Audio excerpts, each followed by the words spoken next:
All right, everybody, welcome to Yaron Brook show on this what is it? It's September 1st. Thanks for joining me, and let's see.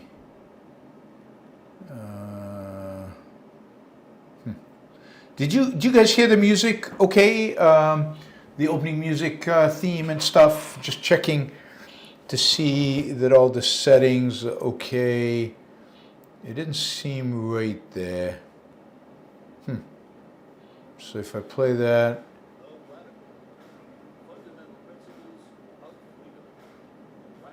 weird.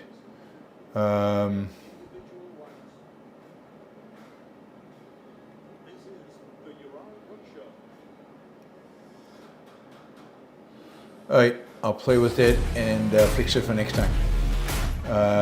Very faint, so you didn't hear the music. All right, we'll get it fixed for next time. All right, welcome to my new office. This is my new location for the next 3 weeks, really. In Florence. This is the office I rented. I know it's not particularly exciting. The background is not particularly stimulating, but you're not here for the background anyway. And soon enough, we'll be back home at my regular at the regular studio. Now it's louder. Now you can hear it. All right. Okay. I'm gonna play around with it and get it right. Somehow it wasn't feeding the music, wasn't feeding the sound right. All right. We have, I guess, a lot to cover. As you know, I'm still in Florence, Italy, in really amazing city. Did a lot of walking around town today. No new museums today. I'll fill you in as we go through the different museums in Florence and give you recommendations around those. But a lot of walking. It's fun to just walk through the little alleyways and the streets, and as we're walking, we're like, oh, we need to go to that place, and we need to go to that place, and it's like any random church you walk into in Florence, you'll find some masterpiece hanging on the wall. It really is a lot of fun. So I encourage you again, visit Florence, come see the David, and stay to see everything else. All right, let's get rolling. The beginning, we're going to talk about tariffs. So this is the White House today, celebrating Labor Day. So happy Labor Day. I'm not sure why we need a Labor Day, but there you go. We've got a Labor Day in the United States. At least in the U.S., we don't celebrate it on the 1st of May, which is kind of the commie Labor Day. We celebrate it, I guess, the first Monday in September or something like that. And but it would be great to have an entrepreneur day, a businessman day, a capitalist day, a banker's day, a Wall Street day. Those will all be really good. So, but right now we have Labor Day. I'll remind you that labor without capital can produce nothing, zero, zilch, subsistence. And look, labor is needed. Labor needs, capitalists need labor to put in place the plans and to actually do the physical labor required. And there's a lot of physical labor that is required to make our lives good. And that is good. So there's no harm in celebrating labor. It's just disproportionate in a sense that we never celebrate anything else. All right, so today the White House announced that this is the White House Twitter account, that President Trump's trade policies have helped drive more than $8 trillion of new U.S. investments, creating hundreds of thousands of jobs. And this, you can add this to the $4 trillion of net deficit reduction that tariffs are responsible for. The $8 trillion of investments, of new business, $5 trillion of new business investments, hundreds of thousands of jobs, record low gas prices. I think Trump today tweeted, this is Trump, prices generally are way down in the United States with virtually no inflation. With the exception of ridiculous corrupt politicians approved windmills, which are killing every state and county that uses them. Energy prices are falling big time. Gasoline is at many years' lows. All of this despite magnificent tariffs, which are bringing in trillions of dollars from countries that took total advantage of us for decades and are making America strong and respected again. We'll get to the making America respected again later. But this administration, lies with bombast. They don't just do the typical, a politician lie. They lie big, trillions of dollars. Prices are going down. Haven't you noticed every time you go to the grocery store, the basket of goods that you buy actually costs less every time you go since Trump got elected? I mean, it's amazing how he has not only reduced the level of inflation, he's actually made it negative. Now prices are going down. I mean, it's all just fiction, fantasy, bold-faced lies. It's not ignorance. It's not stupidity. It's, what you say it and it will become true. Because if you say it, and if you say it with conviction, and if you make the numbers big enough so that people, once you talk trillions, people can't even comprehend the numbers, people just are going to buy, okay, maybe it's not 8 trillion, but it's something. He wouldn't say 8 trillion if it was zero. So maybe it's not 8 trillion, maybe it's only 4 trillion, maybe it's only 2 trillion, a trillion here, trillion there, who cares? But it's all a lie. The tariff revenues are there, but they're not in the trillions, they're in the billions maybe, and they're still small. And given that they're hurting the economy and reducing tax revenue elsewhere, the net effect is probably negative. There is no real new business investment in the United States, as we'll see. Businesses are hesitant to invest in the U.S. They don't know tariffs are going to hold, they're not going to hold. They don't know what the full consequences of this to the economy is going to be. So there's no real new investment on net. People are just rephrasing investments that we're going to make anyway as these are new investments in order to suck up to Trump. Deficit reduction, the big beautiful bill, was a massive deficit increase. And hundreds of thousands of jobs? Hundreds of thousands of jobs? I mean, the latest job numbers clearly show that very few jobs are being created right now in the economy. And we'll see with the next few numbers if that holds, if it reverses, or if we get negative numbers. Now, the reality is that the next few numbers that we get about employment out of the Bureau of Labor Statistics are going to be made up because Trump fired the guy responsible for the numbers, for delivering those numbers, and appointed somebody who is going to report numbers that Trump tells him. I mean, I wouldn't be surprised if we hear next month that trillions of jobs have been created. Trillions of jobs have been created in the United States since Trump took office. Indeed, all the jobs ever in the entire history of the United States were created because of Trump's policies. I mean, this administration lies like no other administration ever has. That, I think, is pretty clear. It lies boldly, it lies big. It doesn't believe in small lies, big, bold lies. And when confronted with facts, they don't care. They just ignore them. They keep on going. I mean, think about 8 trillion in tariff revenue. 8 trillion in tariff revenue. All of the imports into the United States in 2024, all of the imports, entire imports into the United States in 2024 were 3.7 trillion. If you tariff that at 25% and the inputs don't change, you still have the same amount of imports, then it's 25% of 3.7 trillion. That's a quarter, that's maybe 1 trillion. How can it be 8 trillion? $8 trillion, you have to have tariffs 200%, and assume that nobody changes their behavior as prices go up 200%. Or that foreigners are willing to basically take huge losses on the stuff they sell Americans so that they pay the tariff. It's just so stupid. It's not even sophisticated lies. It's not even lies that you can somehow vaguely defend. It's just sheer, bold lying. Now, Secretary Scott Bessent was on Fox News. It was asked by Laura Trump, I guess.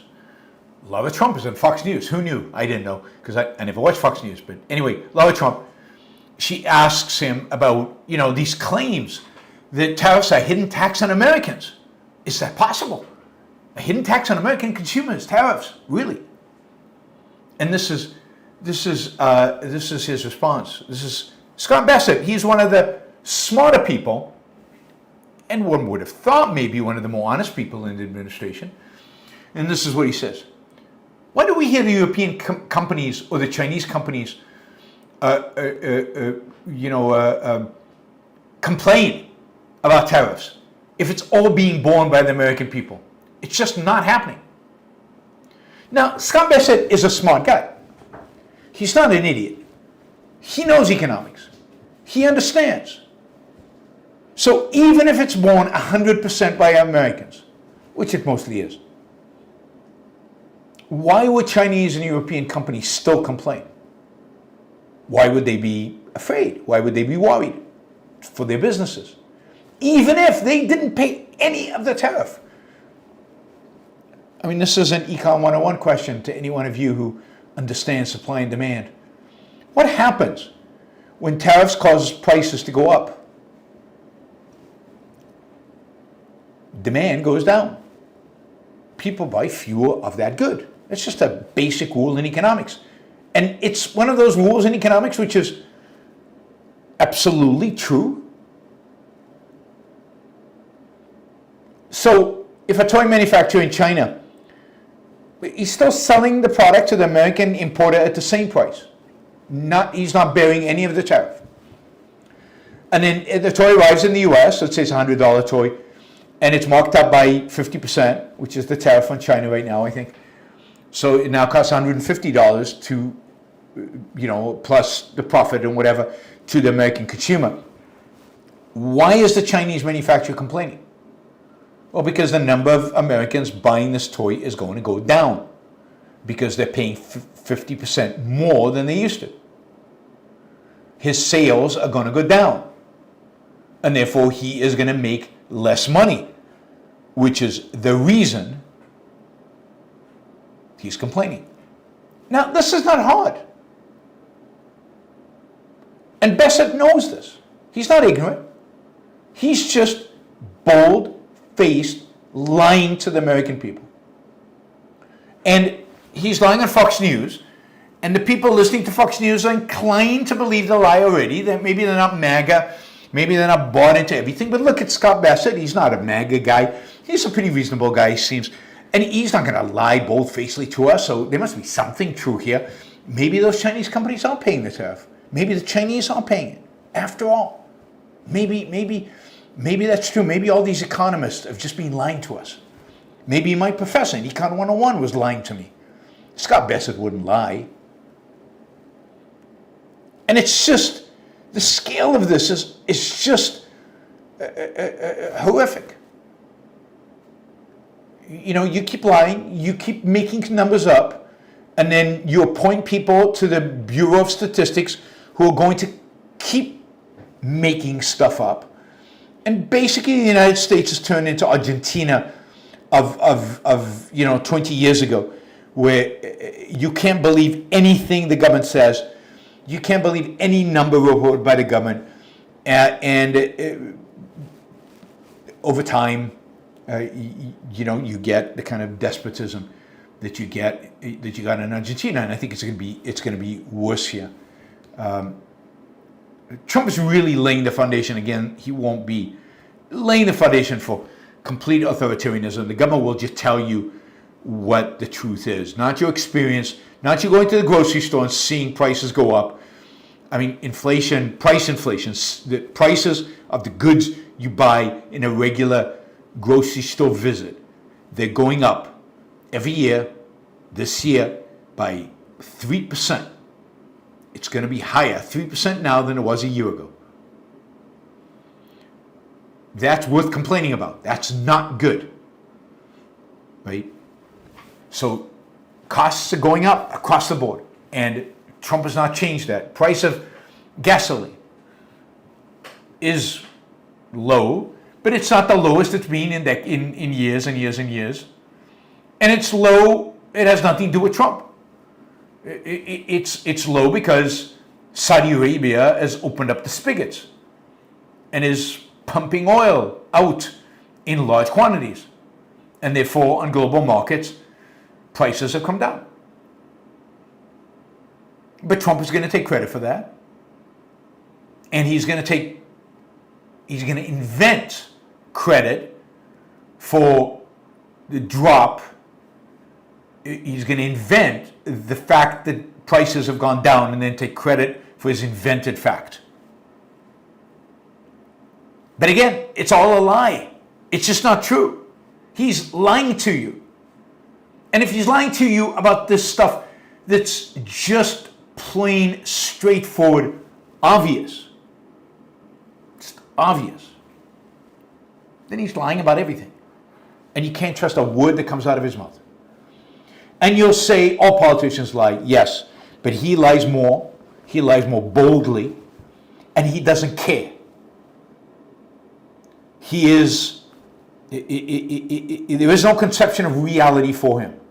And there's no loyalty to anything, except whatever his whim is right now. It's a really unique human being we've elected president.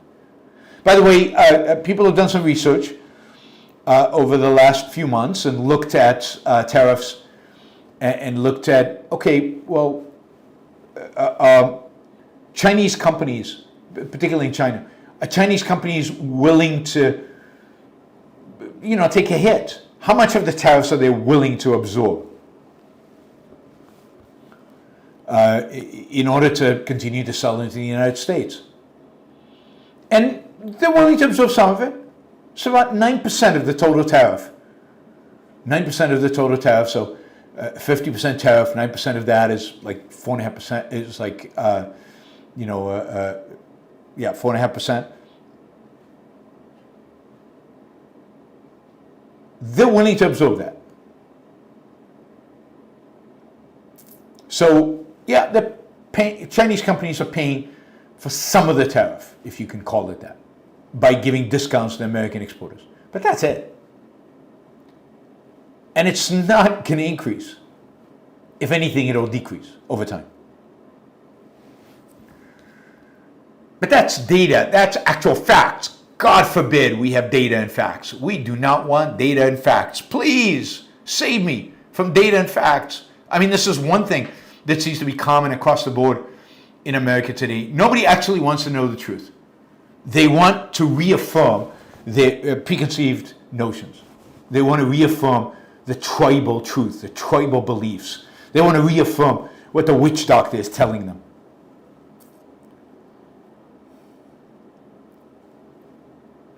Here's Trump about the court decision on Friday. Without tariffs and all the trillions of dollars we have already taken in, trillions of dollars.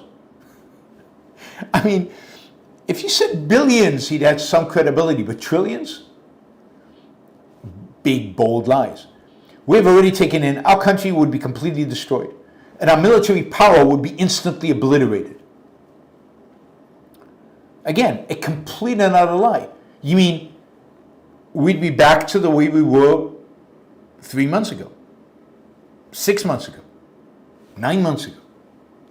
Was our military power obliterated at that point? Was our country completely destroyed at that point? What has changed? Lie, make grandiose, absurd statements But then keep doing it, keep doing it, keep doing it until people cannot tell what the truth is. They cannot tell what a lie is. They cannot differentiate anymore.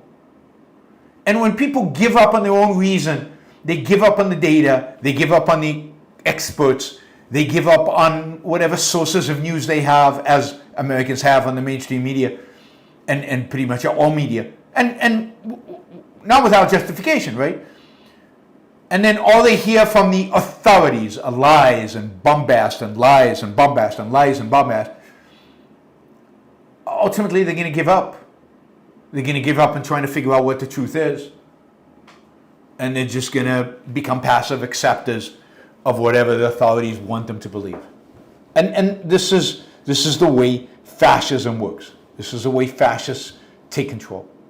And, you know, while I don't think Trump is the ambitious dictator, he is playing by their book. He is playing by their book. You know, I was on Facebook. Big mistake. I hate Facebook. Anyway, I was on Facebook and I read a bunch of people who call themselves objectivists and who are big, not just, you know, little supporters of Trump, but big supporters of Trump. And it really is stunning. I mean, it basically is the same phenomena that I've noticed, you know, that I noticed in 2016 and I've noticed since then. Basically, the primary motivation they have is fear. The primary driver in their life is fear. It's fear of, in this case in politics, of the left, of the communists, of the takeover, of destroying your life, of men playing girls' best, you know, sports, which is the issue for everybody. Much more important than, you know, than price inflation, much more important than tariffs. Those are technical, stupid economic things. Who cares about economic liberty? You know, much more important than you know, betraying Ukraine and cozying up to dictators. You know, much more important than any of that, or mass deportation and militarized ICE roaming the streets, rounding people up. That is unimportant. What's really important is men playing women's sports, which I'm against, but it's not the most important issue defining the world right now. And yet, all they have is fear of the left, fear of the transgender people are coming for us, they're going to take us. And it really is striking. It's all negative. And in the fear, they're latching on to Trump as a hero who's come to save them, a hero who is, you know, slamming the left, is turning the tables on the left. And it doesn't really matter to them how he does it. It doesn't matter to them what he actually does. He's not the left. And he's anti-left. And he slams the left all the time. So nothing else matters.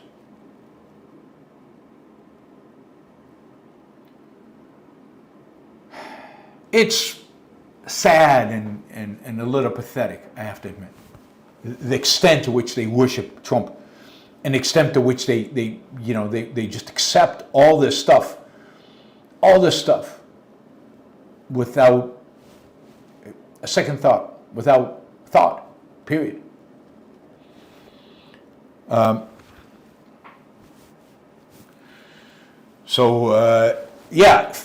Fear is beware of fear as a motivator. Beware of fear dominating your epistemology. Beware of fear dominating the way you think about the world. Because almost everybody I know who supports Trump is ultimately dominated by fear.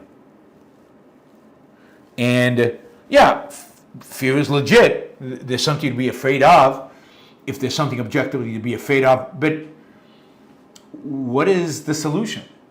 What is the alternative? What are you proposing in its stead?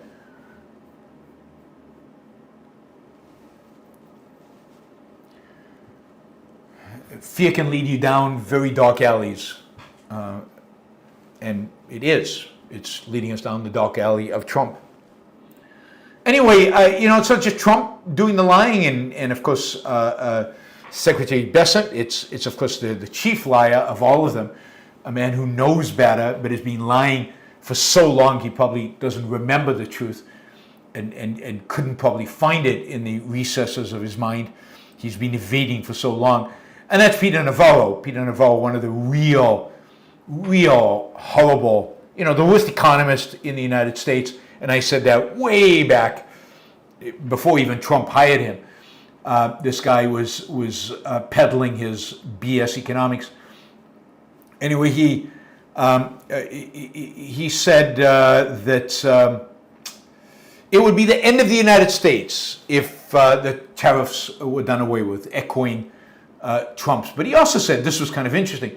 He said, look, because the appellate court that ruled the tariffs unconstitutional, they said one of the problems with it is that they were permanent, and that the emergency law did not allow the president, did not give him the power to put on anything permanent. So he is now going out there and making a big deal out of it. No, they aren't permanent. Of course they are. There's no provision for eliminating them. There's no mechanism for eliminating them. There's no time frame or timeline or anything else for eliminating them. And I guess when the trade deficit goes away, but again, economics will teach you the trade deficit is not going to go away because of these tariffs. It's not how tariffs and trade works. Now, part of the effect of all of this is that business has no idea how to price stuff. They have no idea what's coming down the pike. Are the tariffs constitutional? Are they not? Are they going to be in place? Are they not? Is Trump going to change his deal with China and with Mexico? They're still on 90-day moving, whatever. Every day, or not every day, but every certain period of time, the government comes out with whole lists of new products that are being tariffed. How does a business deal with that? How much inventory should it keep? Should it just try to sell everything now? So this is a headline from the Wall Street Journal in the retail section. 6 months into tariffs, businesses have no idea how to price anything.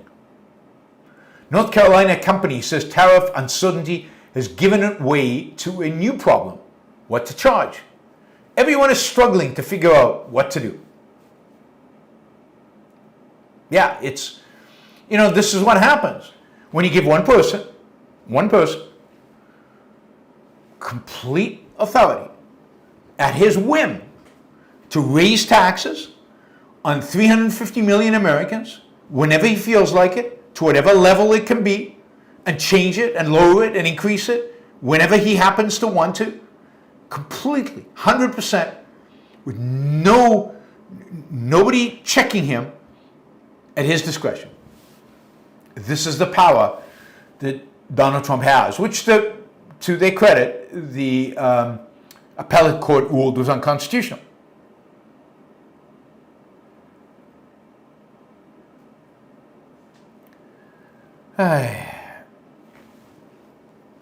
I'm just looking at the chat here for a second.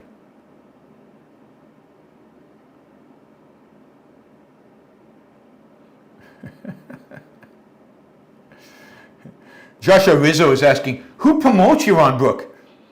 Ask yourselves, who promotes him? What institutions does Yaron Brook work with and associates with? So what group is he a mouthpiece of?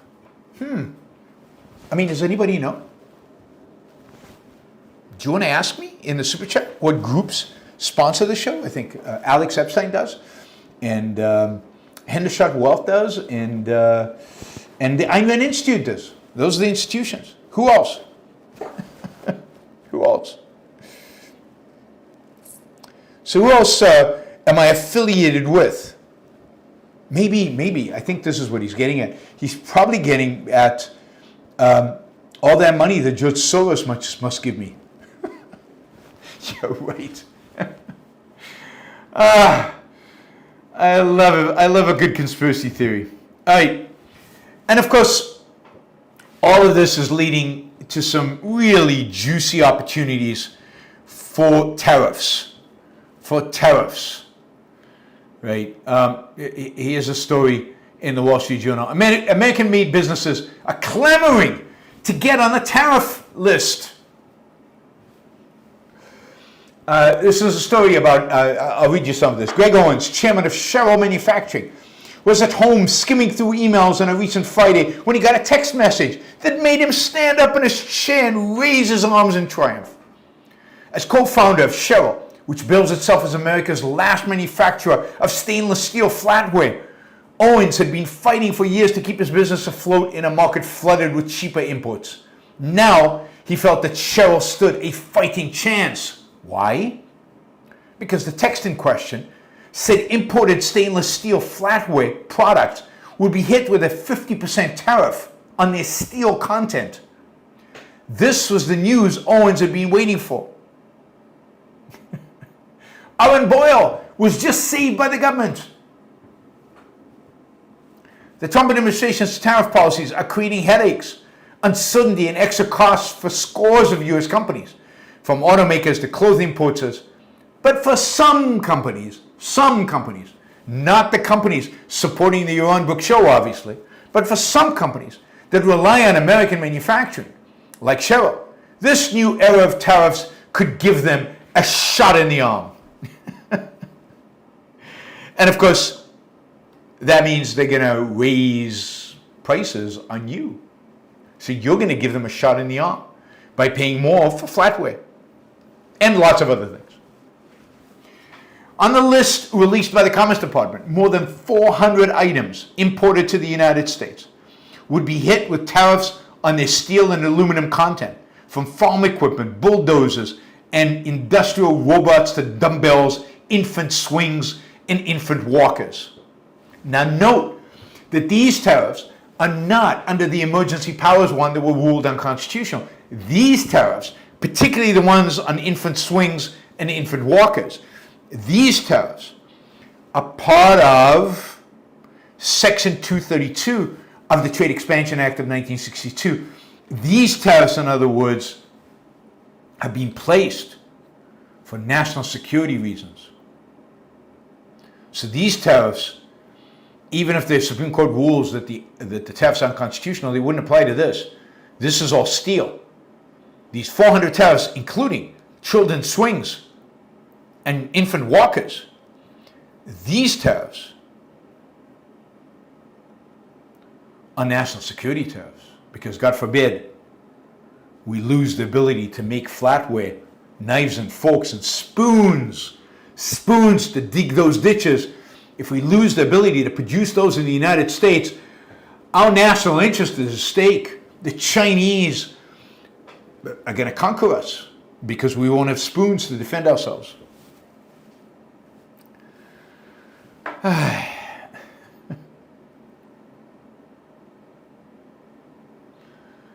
Yep. This is where we are today, guys. It's cronyism heaven. It's swamp animal feasts. The swamp is bigger than it ever was. If you think the Democrats had a swamp, this swamp is much bigger, and it is bigger and filled with businessmen rushing to Washington, D.C. to beg for protection. Those guys got into the 400 items. What about us? We want tariffs on our competitors. We want to screw our competitors.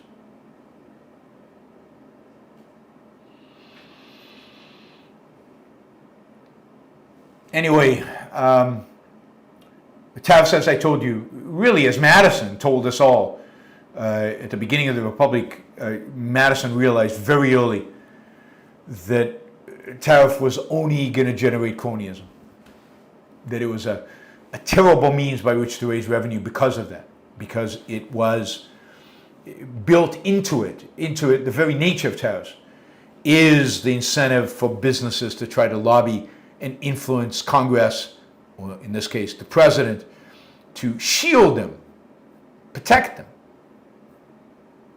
with this powerful new tool called a tariff. So nothing new under the sun in that sense.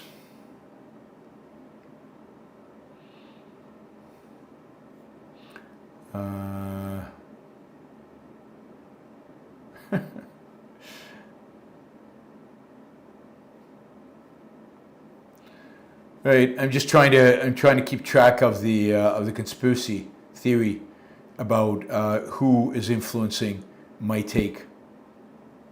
Oh, but then then there's that. All right.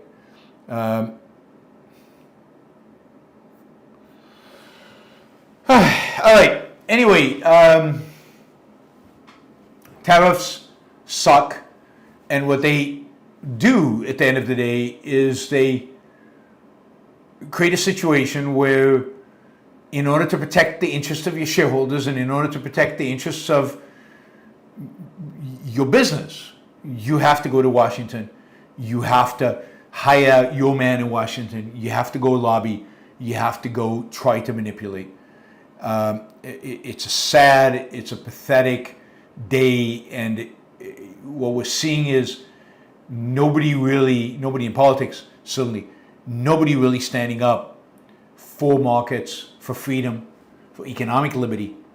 There's just zero constituency for that. Everybody wants government controls, government regulations, government involvement, government ownership, government socialism in one degree or one form or another. And that is the state of America today. That's where we are. And this is where Trump has brought us. And this is why it is so shocking to me to see people celebrate Trump. I get that they hate the left. I get that they fear the left. Although fear, as I said, is a dangerous emotion. I get that they hate the left. But that hatred has blinded them to what they have chosen as an alternative. What they picked, what they support, what they cheer, what they endorse as an alternative. Because it's not true that it's just, it's a binary choice. No, they had a primary, and if it's a binary choice, you don't have to then cheer and support everything the guy you voted for does. But that is what is happening. And it's because they want this. They want authoritarianism in the name of freedom. The only way to get us back to freedom is to impose it on the American people by force through authoritarian means, by crushing the left. Whatever it takes. In the meantime, remember that Trump constantly says tariffs are an expression of America's strength and American vitality and the respect America has in the world. And of course, it's a tool of foreign policy. It's going to put us in a better position geopolitically. Well, we got some really great images right now from the Shanghai Security Conference. That is a cooperation organization going on right now in Shanghai, China, which is hosted by Chinese President Xi Jinping, where he's hosting, most of the photographers are there capturing his warm relationship with Putin. Of course, Trump has a warm relationship with Putin as well. I mean, all these thugs have a warm relationship with one another. But what's interesting, we've seen Putin and Xi together for a while now. But what's interesting is Modi is the Prime Minister of India. Prime Minister of India, which should be an ally of Trump, a country that should be our alternative to China, which should be geopolitically allied with us on protecting the sea lanes and protecting world trade from Chinese dominance. India, that should be both a military and economic ally of the United States, is cozying up not just to Russia. They already had a close relationship, but that relationship seems to be intensifying, getting closer. Indeed, Modi and Putin rode in the same car to the hotel where the conference was being held, just like Trump and Putin rode in the same car. All symbolic. And Modi and Putin are basically saying to Trump, "You're nothing special." And we're not going to jump every time you dictate.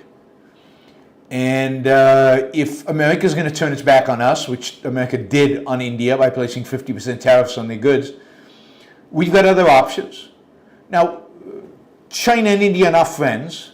They don't like each other. They've got a border dispute. You know, India now is the largest by population country in the world. They overtook China. There's real competition there. But there's also a military dispute. China also supports the enemy of India, which is Pakistan. It supports it militarily. It sells its arms.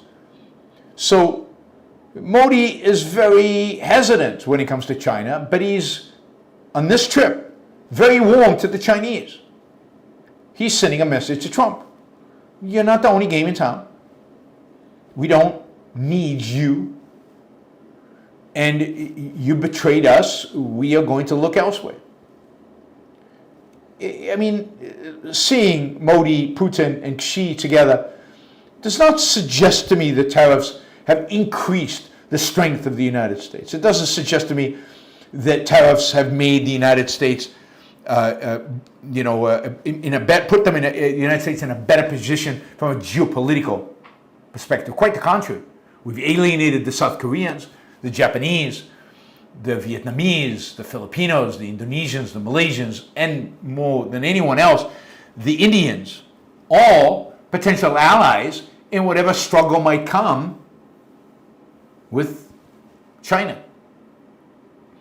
Tariffs and Trump's policies have alienated our potential allies, certainly alienated Europe and Canada and Mexico. I'm not sure who in the world right now is positive about the United States, is friendly and eager to work with the United States. Quite the contrary. And this is all a consequence of Trump's policies. So Trump is doing real damage to the United States on a geopolitical sense, on a global sense, and has been for a while. And so his excuse for tariffs is strengthening the U.S. Again, it's a lie. It's exact opposite. Exact opposite.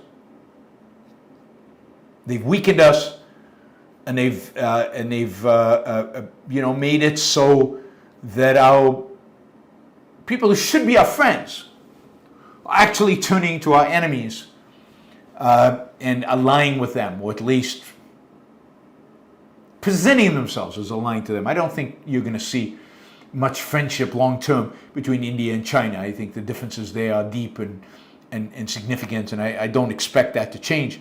But it really is damaging. You know, I keep having to remind, I think I should always remind you guys, and I guess the world out there, freedom is the right strategy. Freedom is the right strategy. It's the right strategy when it comes to geopolitics. It's the right strategy when it comes to economics. It's the right strategy when it comes to wealth. It's the right strategy when it comes to, the well-being of your people. It's the reason we have government. It's to protect our freedom. Freedom. Protection of rights.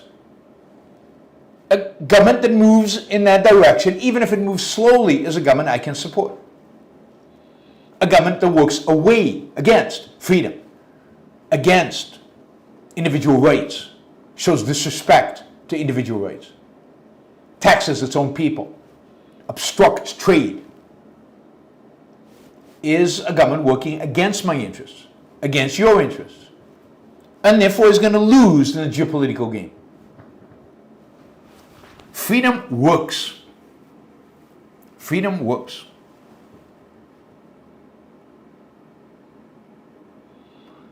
And it doesn't matter if the president moving away from freedom is a Democrat or the president moving away from freedom is a Republican. The movement away from freedom hurts all of us in many, many different dimensions. Usually in many more subtle ways than we would expect. Dave says on the chat, Freedom is exactly what Trump and his supporters think they're giving us. I don't think that's true. I don't think they care one iota about freedom. They are primarily motivated not by a positive, not by a positive motivation or a freedom. And I certainly don't think Trump cares one iota about freedom.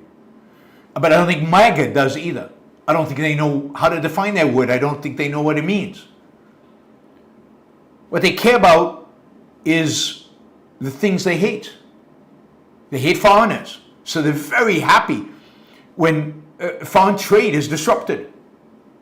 They hate foreigners.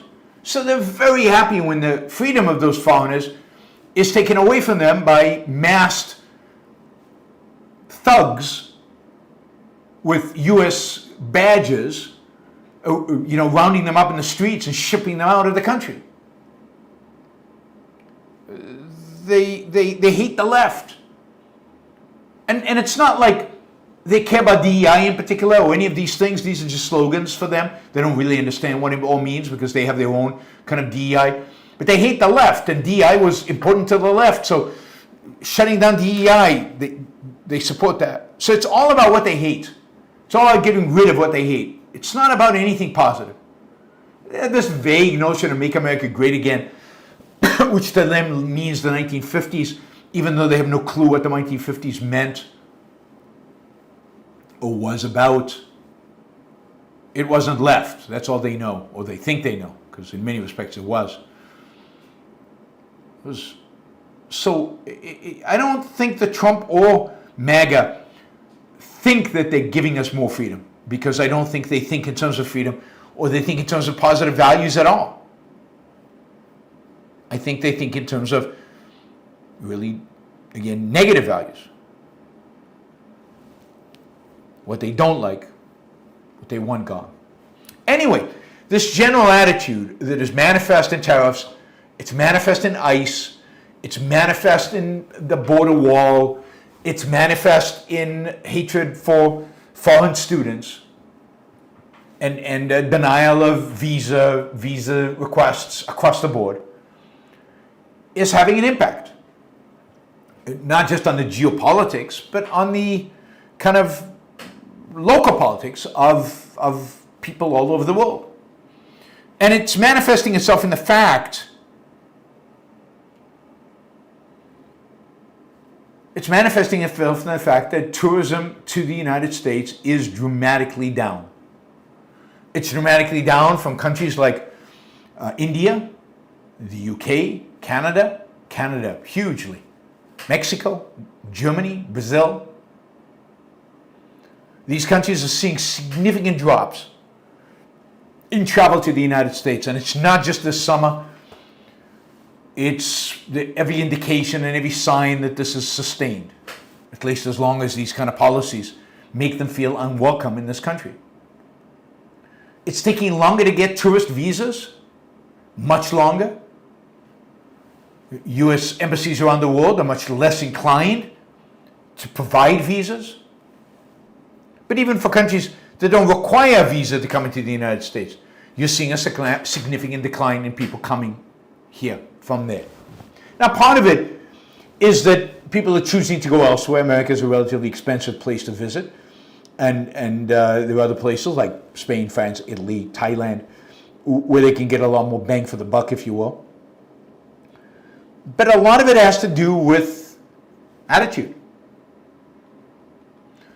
So tourism is taking a hit across many of the tourist locations, whether it's Disneyland or hotels in New York or hotels in Miami and resorts and other things in the Florida area. Brazilian tourism is down about 5% this year, but so is tourism across the board. Miami, New York, Orlando, all have taken a hit recently. And this is, for example,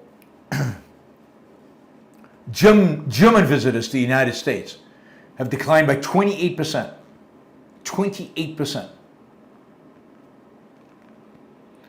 And Germans spend a lot of money when they come. They're relative to Europeans fairly well off. So this is across the board, another impact of the Make America Great Again by alienating the rest of the world and by basically reneging on our own values, on undermining everything that we stood for, undermining everything we stood for, not just in our own minds, but for the world itself. America was a shining city on a hill. To some extent still is. It was perceived to be, and now it's not. Not with ICE going around the streets with masks, rounding people up. It's not what you do in a shining city on a hill.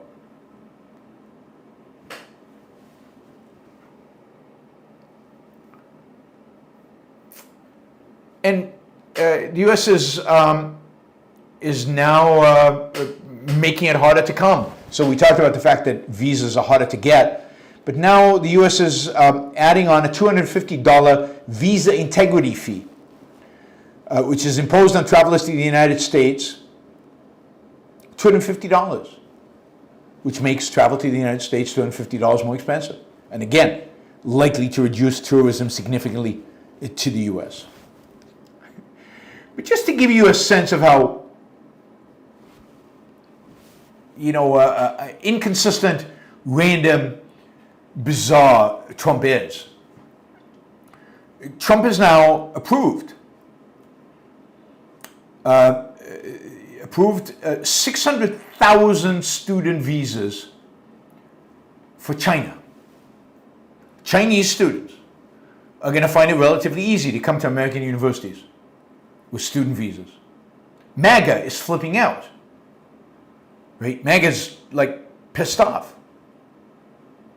Fox News host Laura Ingraham says, "I just don't understand it for the life of me. Those are 600,000 spots that American kids won't get. American kids won't get." I mean, that's BS, that's nonsense. And of course, it's 600,000 paying customers.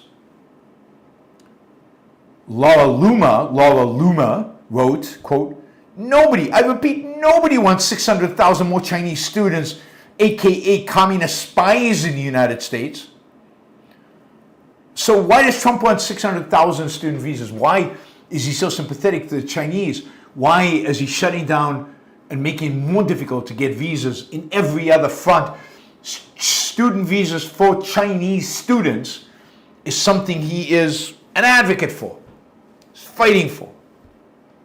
What is the issue? He's sucking up to Xi Jinping.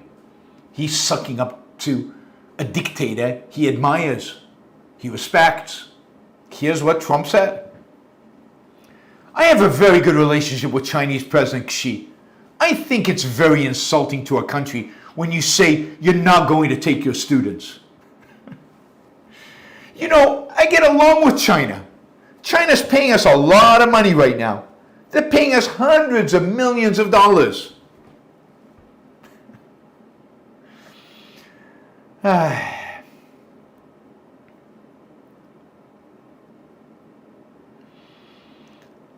He continues. Daily Caller asks him if he expected anything in return for allowing students into the country, and Trump says, "No. I just think I think we're doing the right thing to do. It's good to get along with countries. Not bad.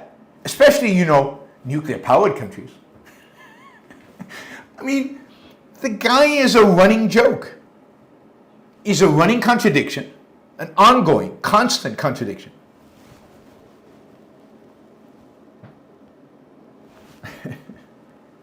They suggest that maybe the Chinese have been buying Trump meme coins and he's trying to please them that way. Maybe the parents of the students applying for the visas are buying meme coins and bribing Trump to do this.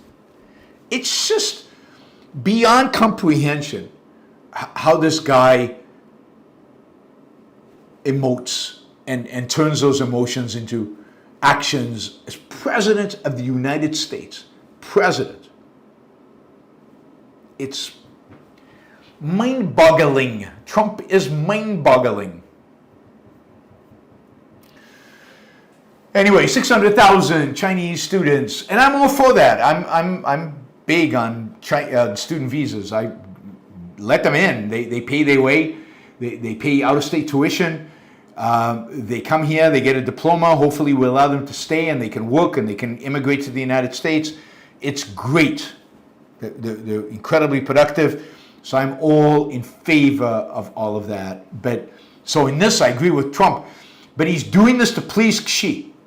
That's the amazing thing. And then he says, oh, it's the right thing to do, as if he ever cared in his life about doing what the right thing to do was. But it's basically, I'm sucking up to a nuclear-powered nation. This is the right thing to do. This is how you treat a nuclear-powered nation. By sucking up to them. I keep shrugging because I don't know what to do anymore about Trump. And, I know a lot of you are already convinced, and I'm just repeating stuff that you already agree with. But there's so many people out there who admire this guy.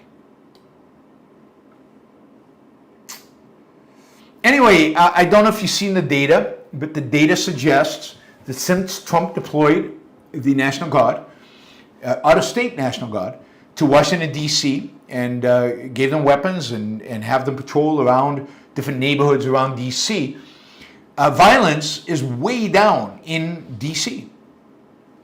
Isn't that a shock? When you put lots of people out into the streets with arms that are going to patrol and are going to, potentially catch you if you commit a crime, crime is down. In particular, crime that is easy to observe and easy to catch, I guess. Homicides are down. We've got robbery is down. Burglary is down. Motor vehicle theft is down. And the biggest one, 87% decline in carjacking, because you've got a cop in the corner. How are you going to carjack? Not a cop, a federal agent with a gun.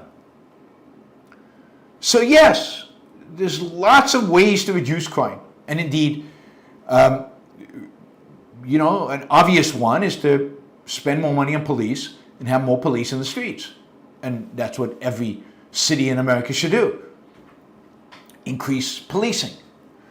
But if you put armored vehicles, if you put, men with semi-automatic guns at the corners, Bukele figured it out. Basically, round up all young men. If they have a tattoo, if they don't have a tattoo, they're fine. But if they have a tattoo, round up all young men and throw them in jail. That'll reduce crime. Absolutely reduce crime. I've often said, you've heard me say on this show, if you want to reduce crime, in particular, I'd say rape, then all you have to do is have a curfew. Men are not allowed out of the house after 6 p.m. And they can leave home at 7 a.m. And we'll make it 7 p.m. 12 hours, they have to stay at home. They can't be in the streets. If they're in the streets, they'll get arrested. Crime will plummet. And make it only men under 65. Because that's who commit most of the crimes. And crime will plummet. If that's your standard, then do it. My standard is freedom and liberty. And yes, crime is going to be higher in freedom, and at least crime between individuals. Take the state out of it. Crime is going to be higher under freedom. And the way to deal with crime under freedom is to increase the police, but not have them militarized and armed at every corner. Crime is too high in many parts of the United States. By the way, everybody talks about LA and Chicago and New York. New York crime is way down. But everybody talks about crime in those cities. And Chicago just had a horrible weekend. Labor Day weekend has just been horrible in terms of the number of murders in Chicago. And that'll give a lot of fuel to Trump wanting to send in troops to Chicago. But the reality is that the most violent cities in the United States and the Midwest are in the South. Many of the most violent areas in the United States are rural areas. Do you know that the most violent city in the United States is Anchorage, Alaska? I didn't know this. Anchorage, Alaska is is per capita, per 100,000, more murders than any other place in the U.S. Anchorage, Alaska. I would think it would be too cold to commit crimes in Anchorage. Maybe cold and darkness enhance criminal activity. I don't know. But in the South, almost every major city and town, and many rural areas in the South, very high crime rates. Indeed, New York City is safer than many rural counties in the United States. The idea that crime is only a city-focused thing is just untrue. And yes, militarizing law enforcement, placing police everywhere. Yes, that will reduce crime. There's no question about it. Whether it's what you want, whether it's the kind of place you want to live, is a good question. I'd rather reduce crime with a better culture. I think doing things like, eliminating the welfare states and increasing the number of cops, and but a culture of freedom, a culture of liberty is going to be a culture with a lot less crime than we have today. A mixed economy, I think, generates crime. 1 second.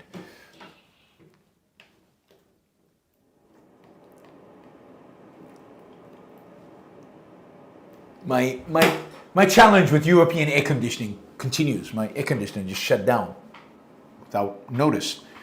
And it won't go below 24 degrees centigrade. I can't, it's centrally controlled to never be colder than 24 centigrades. Go figure that. But that's European air conditioning. It is not geared towards increased productivity. It is not geared towards comfort. It is geared towards, I don't know, some green energy target, or maybe it's geared towards discomfort. Maybe that's the motivation. All right, let's see. So yes, crime in DC is down, which is not surprising. Criminals are going to wait it out until Trump leaves office. An interesting article on Slow Boring. Slow Boring is the blog or the Substack of Matt Iglesias, the kind of left-of-center economist, left-of-center economist, the yes in my backyard economist. And Matt has a guest writer, Helena Bennett, writing this article. And it's the title of the article, I think, is really interesting. It's Denver's Restaurants Are Dying. And we examine, why are Denver's restaurants dying? What is it? Why in Denver? It turns out, and I didn't know this, that the city of Denver has the highest minimum wages in the country. It has unbelievably high minimum wage, and it has, you know how they calculate the minimum wage? Because in restaurants, waiters get tips. They give you an allowance for tips, so you can, let's say the minimum wage is $20, and then you get a $3 an hour allowance for tips, so you can pay $17 under the assumption that they're going to get the $3 from tips. Now they get a lot more than that, but they get $3. So you as a restaurant have to pay the $17, not the $20. Anyway, Denver has a very small allowance for tips. So restaurants are forced in Denver to pay their wait staff much higher wages than is typical around the country. It's not just wait staff, it's everybody who works in the kitchen, everybody who works in the restaurant. So Denver is losing the restaurant business. People are literally shutting down restaurants, basically saying the reason is costs. And this is primarily full-service restaurants, owner-operated restaurants, independent restaurants, not the big corporate restaurants. They can kind of manage the costs. And the number of Denver area full-service restaurants is slowly declining.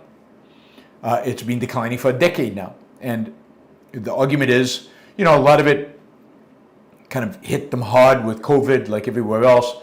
But then beyond that, it's costs. And the biggest cost here, beyond taxes and regulations and all of that, is minimum wages. Now I bring this up because I think it's important for us to constantly harp on the idea minimum wages are destructive. Minimum wages are destructive. People pay a price. The price is unemployment, the price is less restaurants, the price is less, less employment. Now, on top of this, what's interesting is there's a massive shortage of employees. There's about 26,000 open positions in the restaurant business for waiters, servers, people in the kitchen and so on. And a lot of that is a consequence of the fact that, well, we don't have enough immigrants coming into this country. And the ones that have come into this country and tend to work in Denver restaurants are being rounded up and sent out of the country, deported. And many of them are leaving of their own free will. By some estimates, between 1 million and 2 million illegal immigrants have left the country since Trump was elected, because they don't want the hassle of dealing with ICE. They just pack up and leave. So Denver, for example, I think this is true of a lot of cities, but Denver in particular, property taxes, utilities, insurance, food and drink prices, rent, and of course one of the highest minimum wages in the country are killing Denver restaurants. And then on top of that, just a shortage of labor. So even though they're paying these really high wages, if you take into account what they really get on tips, they cannot get people to come to work. So much for all those kids are sitting in the basement just waiting for the illegal immigrants to leave so they can take their jobs. Another one of those bold-faced, unequivocal lies that the Trump administration and MAGA keeps telling you. Oh, there are plenty of people in America to take those jobs. Plenty of people. They're all in their mother's basement. Just wait until the illegals leave and these companies have to pay the higher wages and all these people will rush to take those jobs. Oh no. By the way, the story actually says that, for example, in Houston, where there is no, where there's a very low minimum wage and where the cost of living is very low, there are very low regulations, there are very low controls, the restaurant business is booming and the city continues to grow. There's no end to how fast Houston is growing, and property prices are not going up. That is, it's not super expensive to live in Houston. And yet, nobody learns. Nobody learns. They still believe in the minimum wage. The minimum wage is the way to go. All right, talking about illegal immigrants. Let's talk about what's going on in the UK. So the UK has basically abided over the last decade or so, probably longer, but certainly over the last decade, by these crazy international rules that basically say that you have to admit asylum seekers. You have to bring them into the country. And the reality is, and this is true in the United States as well, with what the Biden administration was doing, is you don't just have to admit them into the country, but you also have to feed, clothe, and house them. You have to provide them with the means by which to live. They're not coming to work, and indeed, in the United States, they're not allowed to work as their paperwork is being processed, so they're out of the workplace. So their only way to live is to be wards of the state, to live off of the state, to be part of the welfare state.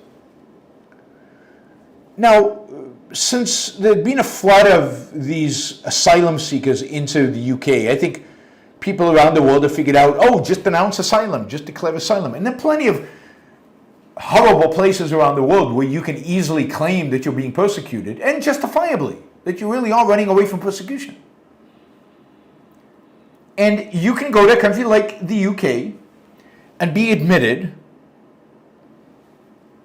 and they have to house you, feed you, clothe you, and they do. In the United Kingdom, just like in Manhattan and in other places around the country under Biden, And I don't know what's happening to these people right now. I think many of them are being deported.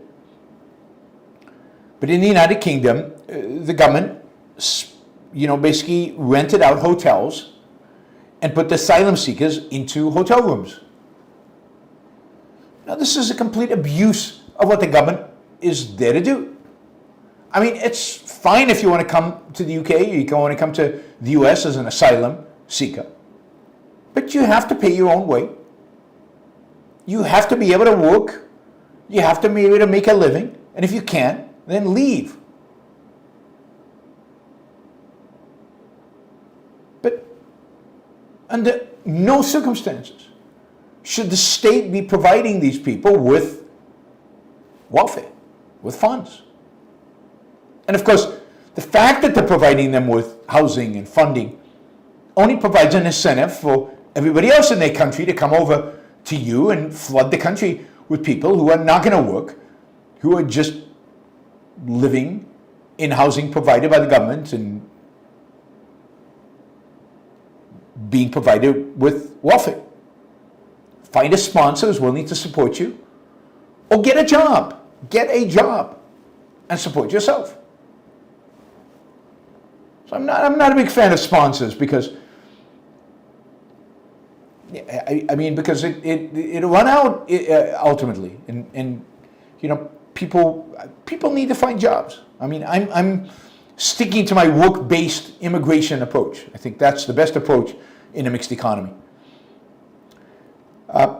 Currently, in the United Kingdom, the government is housing an estimated 32,000 people in hotel rooms.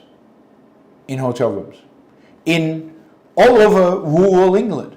This is not in London. This is all over the place. Now, as it happens, in July of this year, an Ethiopian asylum seeker housed at the local Bell Hotel in Epping, UK, Epping, was charged with the sexual assault of a teenage girl. Now, this incident inflamed the residents of Epping, but also was just people who opposed the whole asylum issue and opposed for all these immigrants in hotels, and who are upset by the grooming gangs and everything else, and this incited real anger among the residents. So demonstrators have come out and almost every day are demonstrating against the use of hotels to accommodate asylum seekers. They're doing it in Epping, but they're also doing it in the other places. There are 32,000 of them in different hotels. At some point, the Epping Forest District Council got a High Court injunction. A High Court is the local court, not the Supreme Court, to vacate the Bell Hotel by mid-September. But then that injunction was overturned by a Court of Appeals. And the Court of Appeal allowed the 138 asylum seekers at the hotel to stay there, which has just inflamed the people even more. So now you get protests constantly at the Bell Hotel, at the council offices, drawing crowds of residents, and of course, many right-wing groups from a variety of different political parties, but of course Reform is the biggest one, are egging this on. This is their issue. Immigration is their issue. Many of these demonstrations have turned confrontational. They've banned face covering. And there's been some violence initiated. And of course, this is representative of something going on a nationwide scale. That is the resentment that the British people feel towards, I think part of it legit, part of it not, towards these immigrants. It's also lumped in with the whole issue of you've got all these Muslim immigrants in the UK who are not assimilating and who are demanding Sharia law, who are demanding Britain become a Muslim state. And the Brits are offended by that, as they should be. And it's all connected, right? Because these people couldn't come to the UK if they weren't funded by a welfare state. And if they had to work for a living, if they weren't on welfare,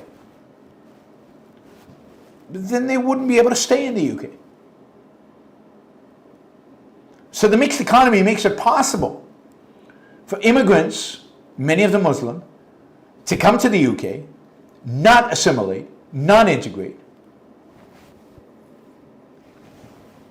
and, spout this Sharia Islamist horror, which only causes, because it always does, this is exactly what happens, the local population to go, wait a minute, that's not acceptable. And as a consequence, you see parties like Reform, Nigel Farage, seize on that to push anti-immigrant legislation. So they want mass deportation, among other things, right? And nobody blames the welfare state because nobody wants to challenge the welfare state. Nigel Farage certainly doesn't want to challenge the welfare state. They want to just make it about this limited issue of immigration instead of looking at the wider question. The left, purely motivated by altruism, these are suffering people. Literally today, the UK Home Secretary announced that the UK will streamline the process of from Gaza students to come to the UK, along with granting Gazans, generally, permanent residency in the UK. Now, what can explain that other than altruism? They're suffering. We're not. We're rich. Therefore, we must take care of them. It is our moral duty, our moral responsibility. Anything else would be downright evil. They have rights, after all.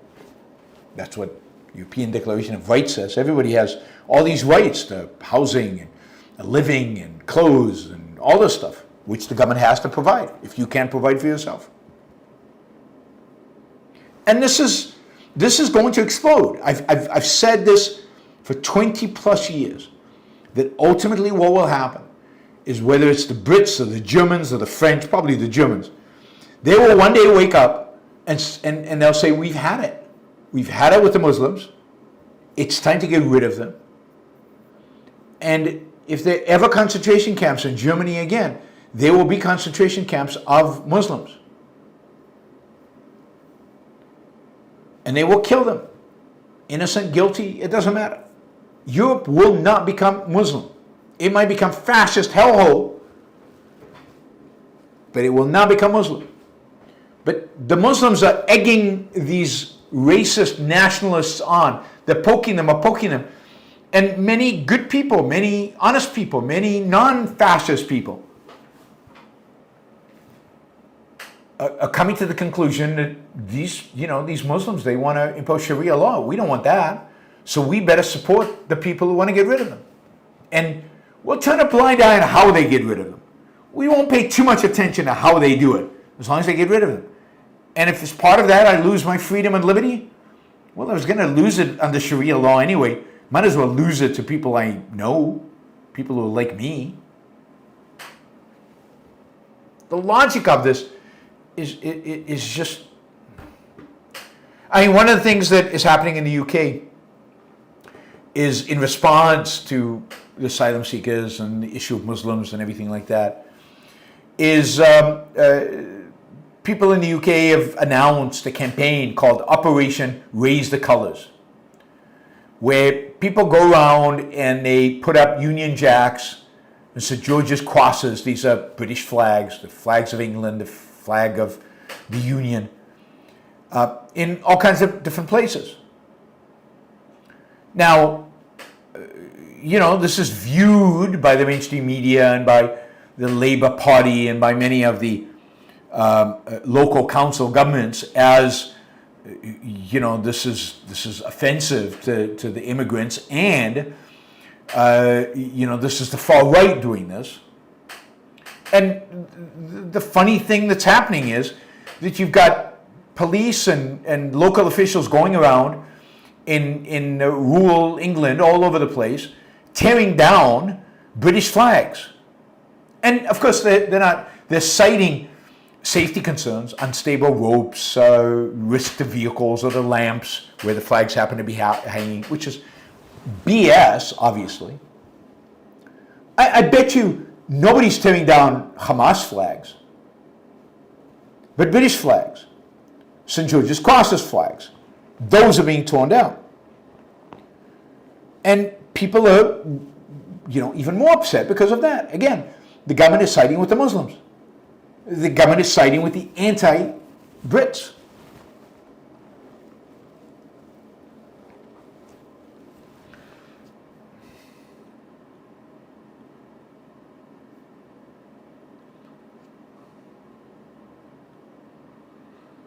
All right, I see I have a new feature. I have a new feature with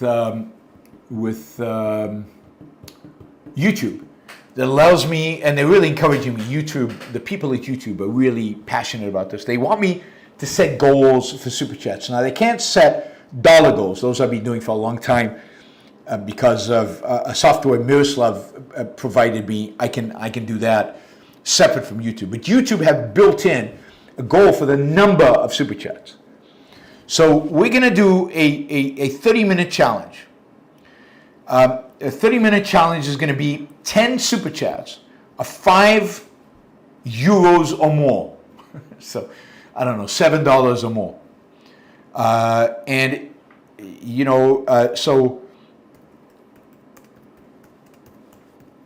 So we want 10 super chats over the next 30 minutes of €5 or more to meet our YouTube challenge. And if we meet the challenge, I won't mention super chats for 30 minutes. I won't mention fundraising at all. Starting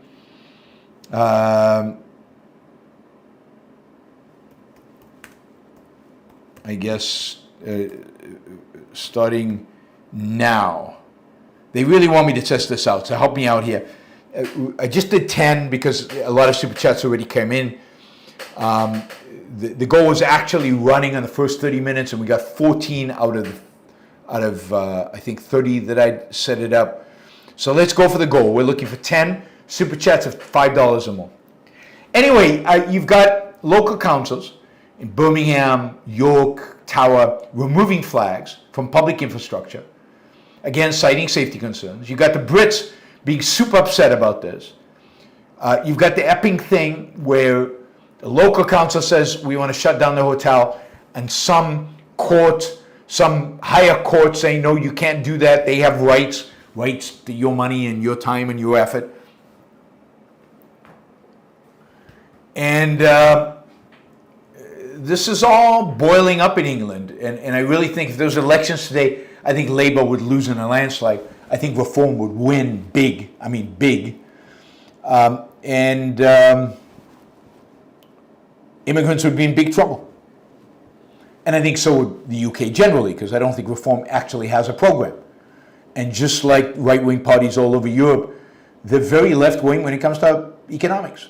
I mean, Nigel Farage might not be, but he plays to the left-wing because he understands that his ultimate constituency is right-wing on social issues and left-wing on economic issues. So you get the worst of all worlds.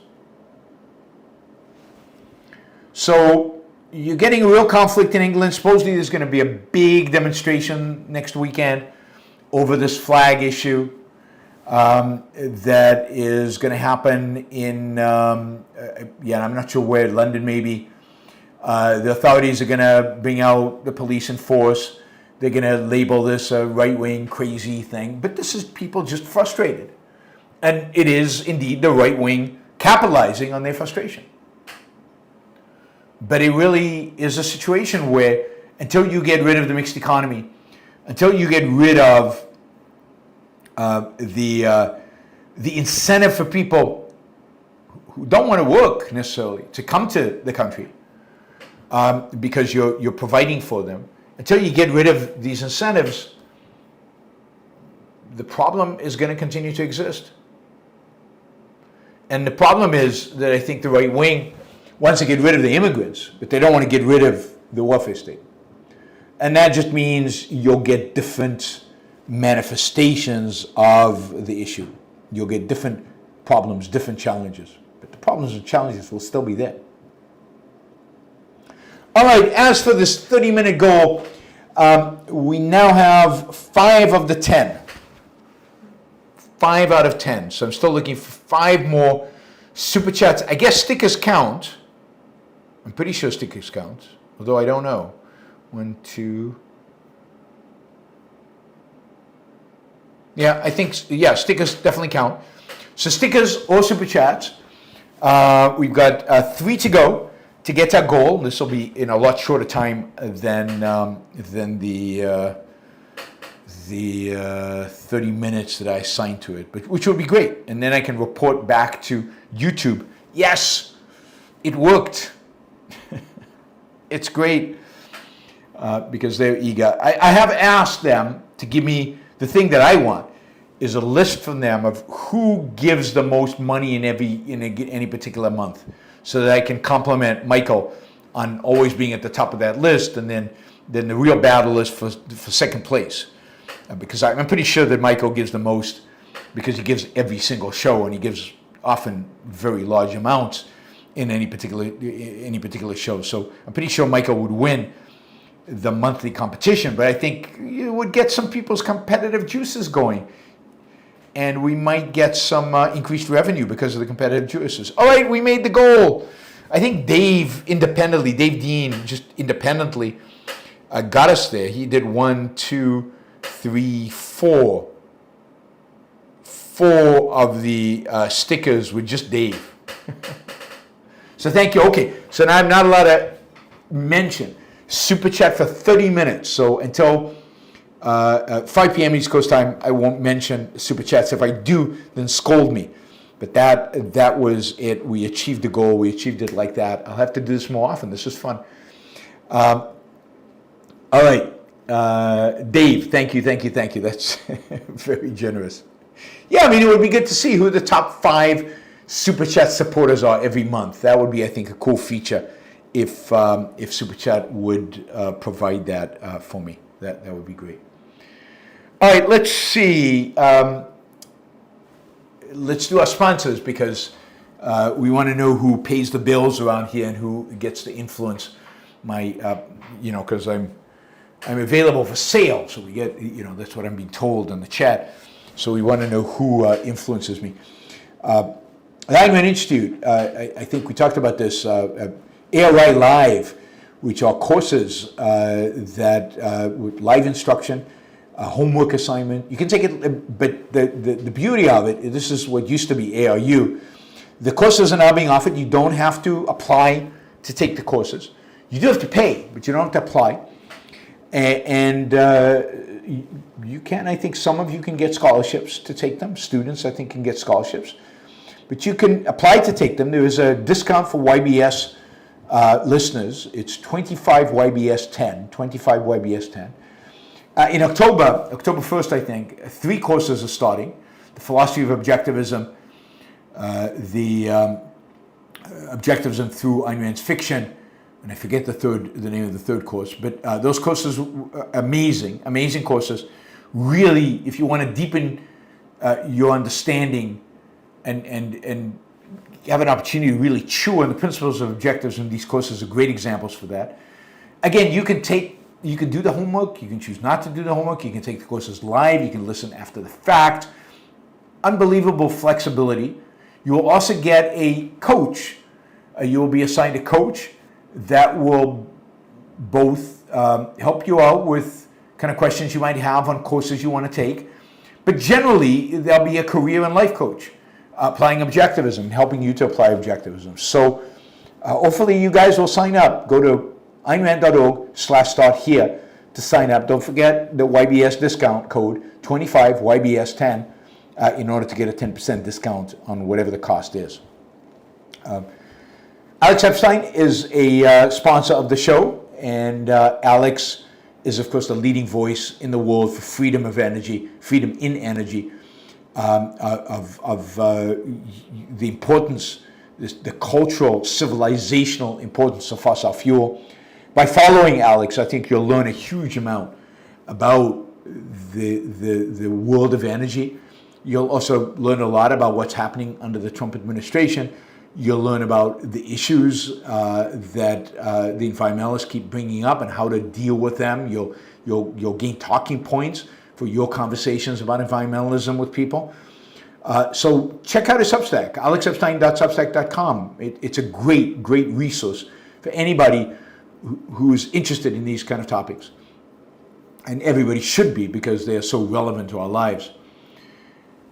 And lastly, our sponsor is Hendershot Wealth. Hendershot, S-H-O-T-T is at the end, wealth, all one word, hendershotwealth.com/YBS. You can find information there about their product that can really reduce your liability, your tax liability for capital gains.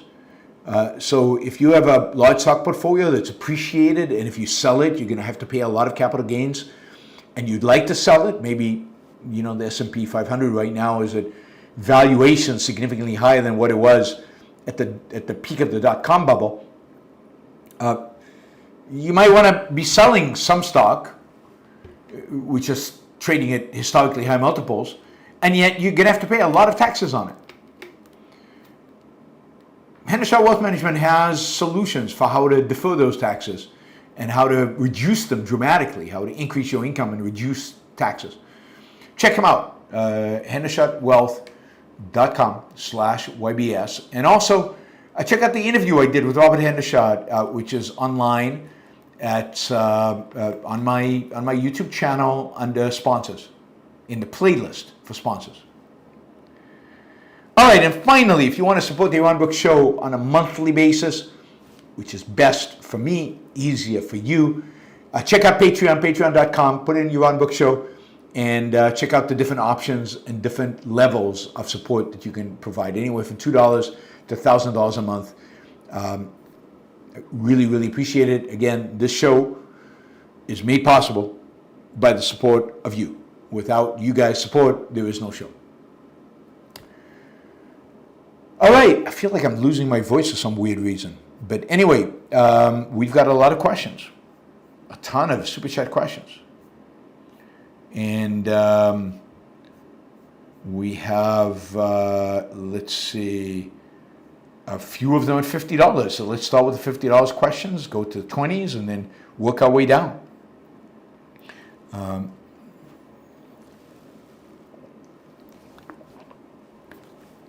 Let's see, not your average algorithm. Analyzing crime statistics to figure out whether the right's authoritarianism is really just concern about crime is like analyzing poverty statistics to figure out whether the left's authoritarianism is really just concern for the poor. I like that. I like that. It is useful, though, to analyze the statistics anyway, because it's interesting to know, is poverty rates going down? They were before the war on poverty was instituted. Significantly in the black community, poverty rates were going down significantly during the 50s and 60s. And they halted. They stopped going down significantly because of the war on poverty. And the same is interesting about crime. But I agree with you. The essential is the authoritarianism. And yes, the right is authoritarian in one way, in some ways, and the left is authoritarian in other ways. And it's a sad world we live in. And while the stats are interesting, the stats are not the defining. They're not what should determine whether we should engage with the authoritarian actions. Authoritarianism is never warranted. I mean, you could argue in times of unbelievable emergencies, maybe a temporary kind of authoritarian measures like in El Salvador, which had murder rates that were the highest in the world. You do something to lower them, and then, but there's never a then. Authoritarianism doesn't lead to freedom. Authoritarianism just leads to more authoritarianism, always.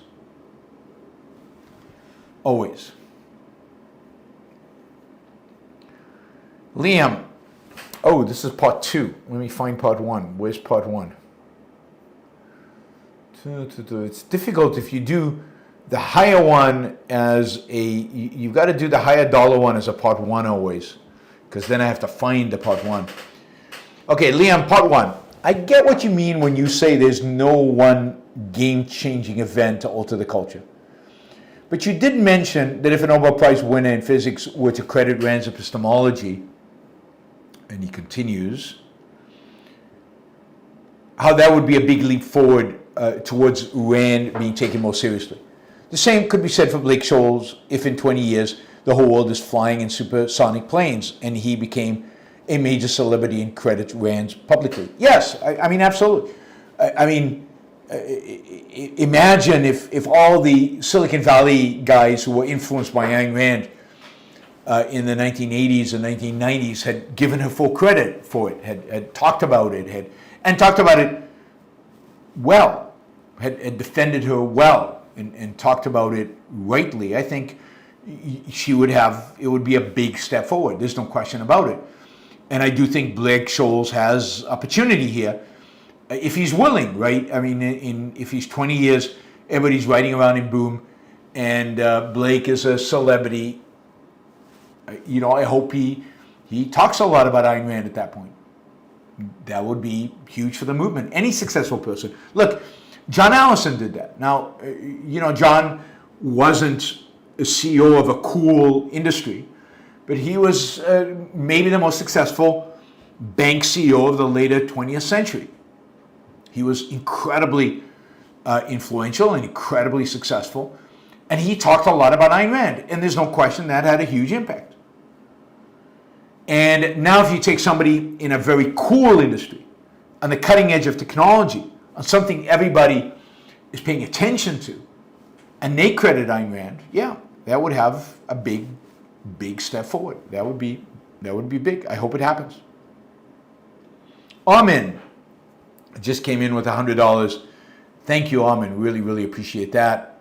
Got us really, really close to our dollar goal for the 3rd hour, which we haven't entered yet, so we're in great shape. Thank you, Armin. Good to see you. Assuming you're back home. All right, Richard says, what are the most positive trends in the world today? What gives you greatest cause for optimism? Well, I mean, there are not many, particularly if you think about trends, because trends are different than one-off phenomena. I mean, certainly AI is something that gives me a lot of cause for optimism. AI, I still think we're going to see a lot of biotech breakthroughs, maybe not at the speed I would like, maybe not at the speed at which my life depends on, but we will see a lot of, I think, biotech breakthroughs. And maybe not in the United States, not in RFK has his way. Those breakthroughs won't be in the US, maybe they'll be in China, which is investing a lot more money and in some extent giving its scientists a lot more freedom than we're willing to do here in the United States.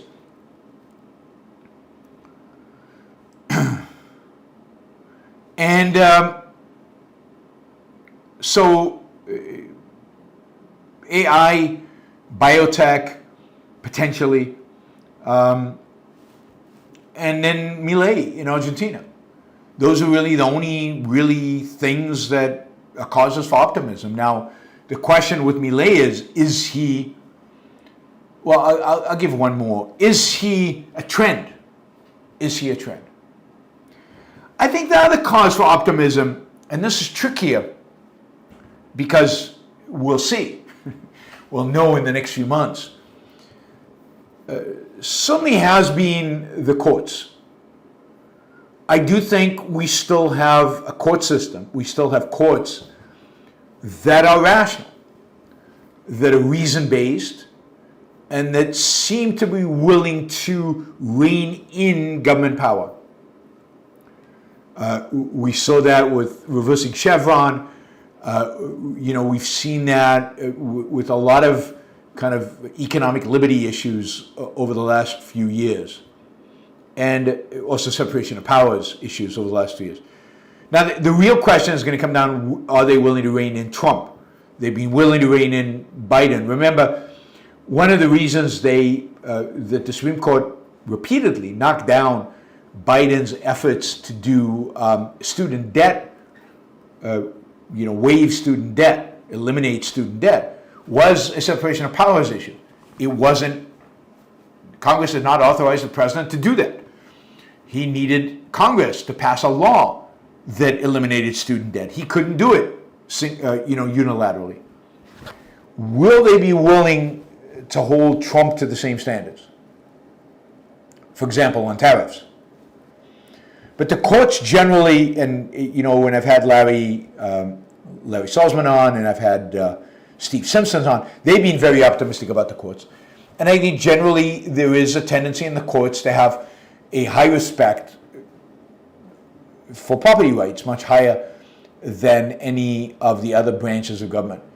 So the courts are a sign of optimism, or optimistic reason for optimism, if it holds, and we'll know if it holds in the next few months, whether it wasn't just under Biden that they were willing to do this, but are they willing to do it under Trump, even if it means alienating Trump?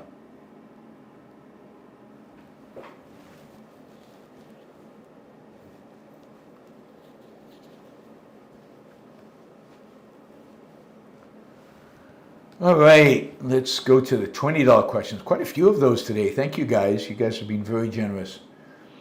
Shazbot, the vegan crowd is very similar to the anti-abortion crowd. One thinks that chicken are people. The other thinks that embryos are people. One wants you to stop eating meat. The other wants you to stop having sex. Yeah, I think that's right, although I wouldn't call them the vegan crowd. I know vegans who are not like that. Many vegans who are not like that. I would rather call them animal rights people, the animal welfare people. By the way, one of the short stories, the final short story, Arnold's War, from Folks in the Road that I talked about yesterday, was very much about kind of the animal rights people, very critical of the animal rights people. So that's good. Yes, but I agree. They think that animals have rights, and they think that embryos have rights. That they're just like adult people. And one wants you to stop eating meat, the other wants you to stop having sex. I think stopping having sex is a bigger deal than to stop eating meat.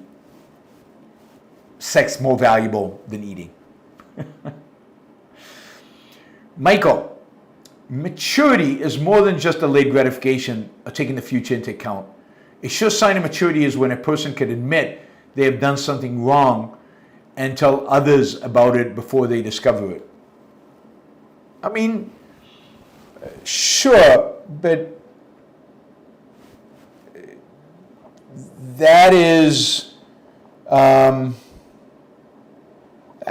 a pretty high bar. There are a lot of people I know who never do that. And who are mature in every other respect. Again, I think basically maturity is about being rational and about having the capacity to be rational. But I think that what is the contrast, right? The contrast is people who are super defensive about being wrong, but I know a lot of adults who are super defensive, who are generally mature, but they're defensive about this. So I don't know. I still think that maturity is primarily about not being whim-driven, not being instant gratification-driven. I think that is, and again, if you think about the contrast, what is it about a child that's immature? His unwillingness to admit to mistakes? That's very sophisticated.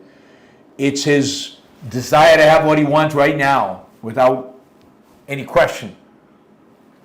It's his whim, the fact that he's driven by whim.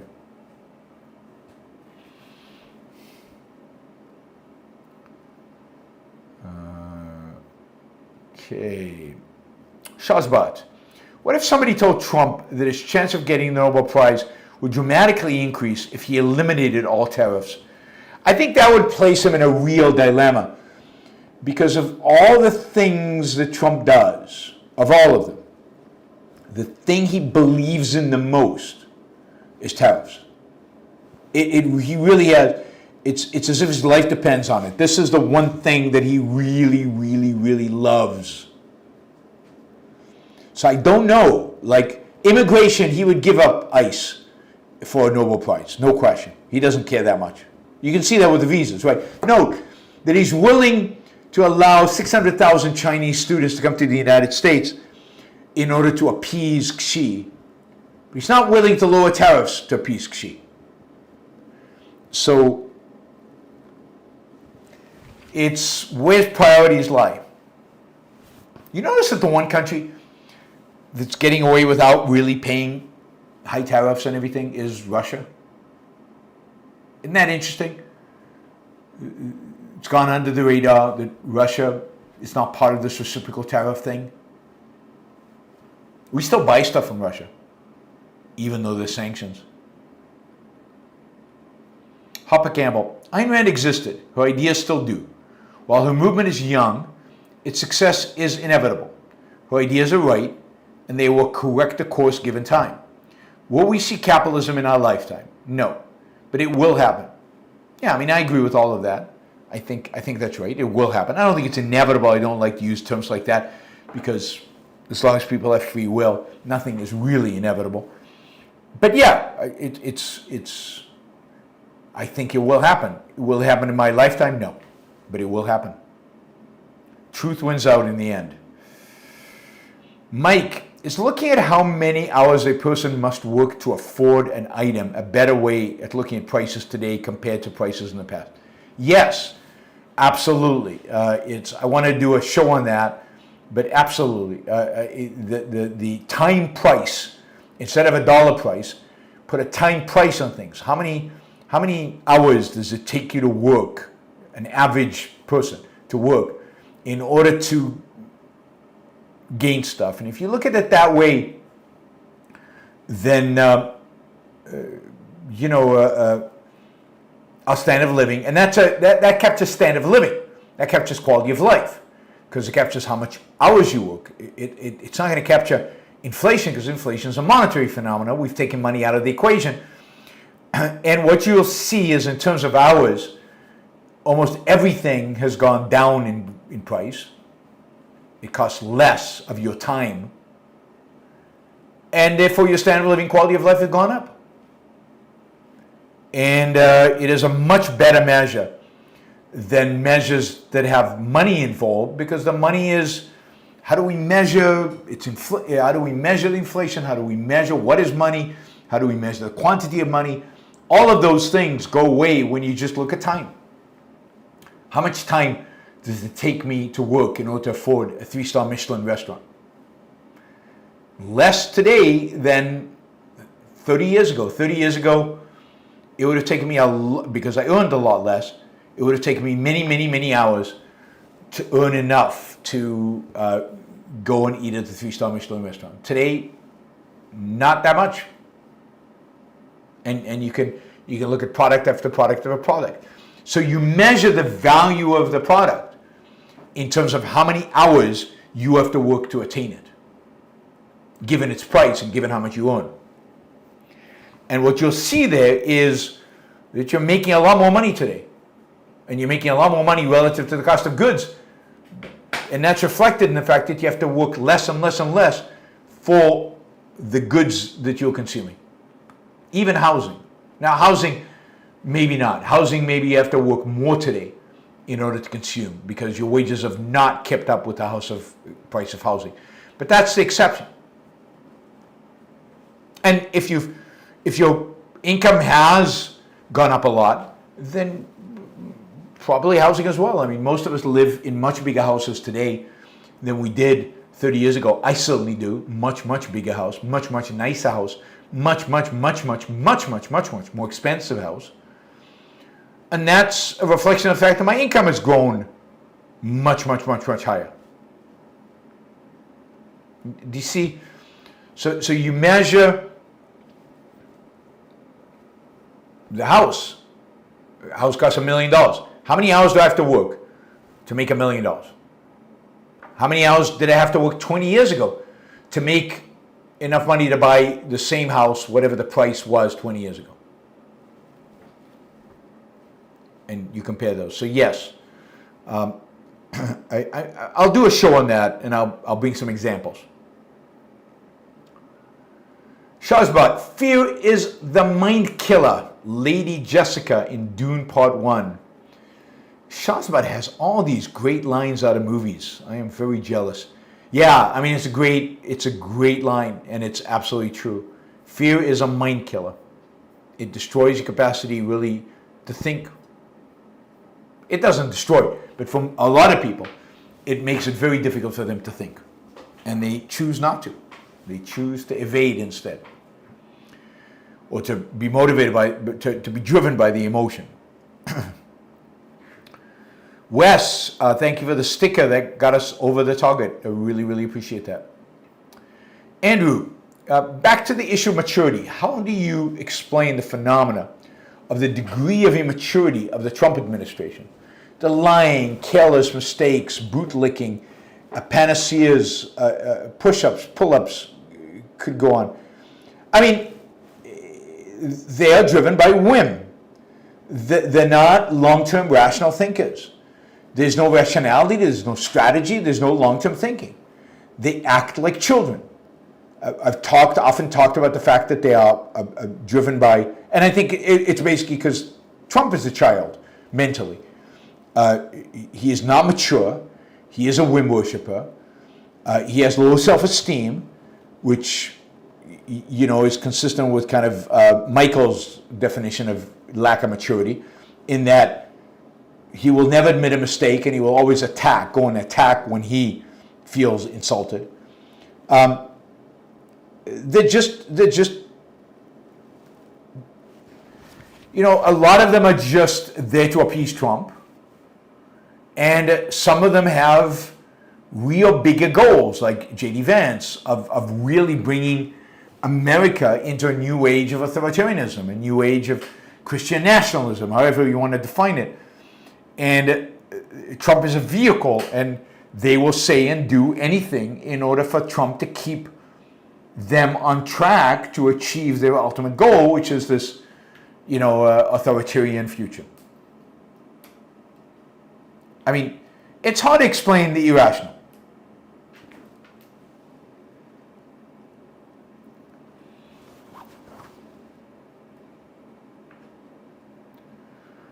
Richard, interesting article in the Wall Street Journal on the gap between the US and Europe. Yeah, I saw that article, and I've talked about this many times on the show.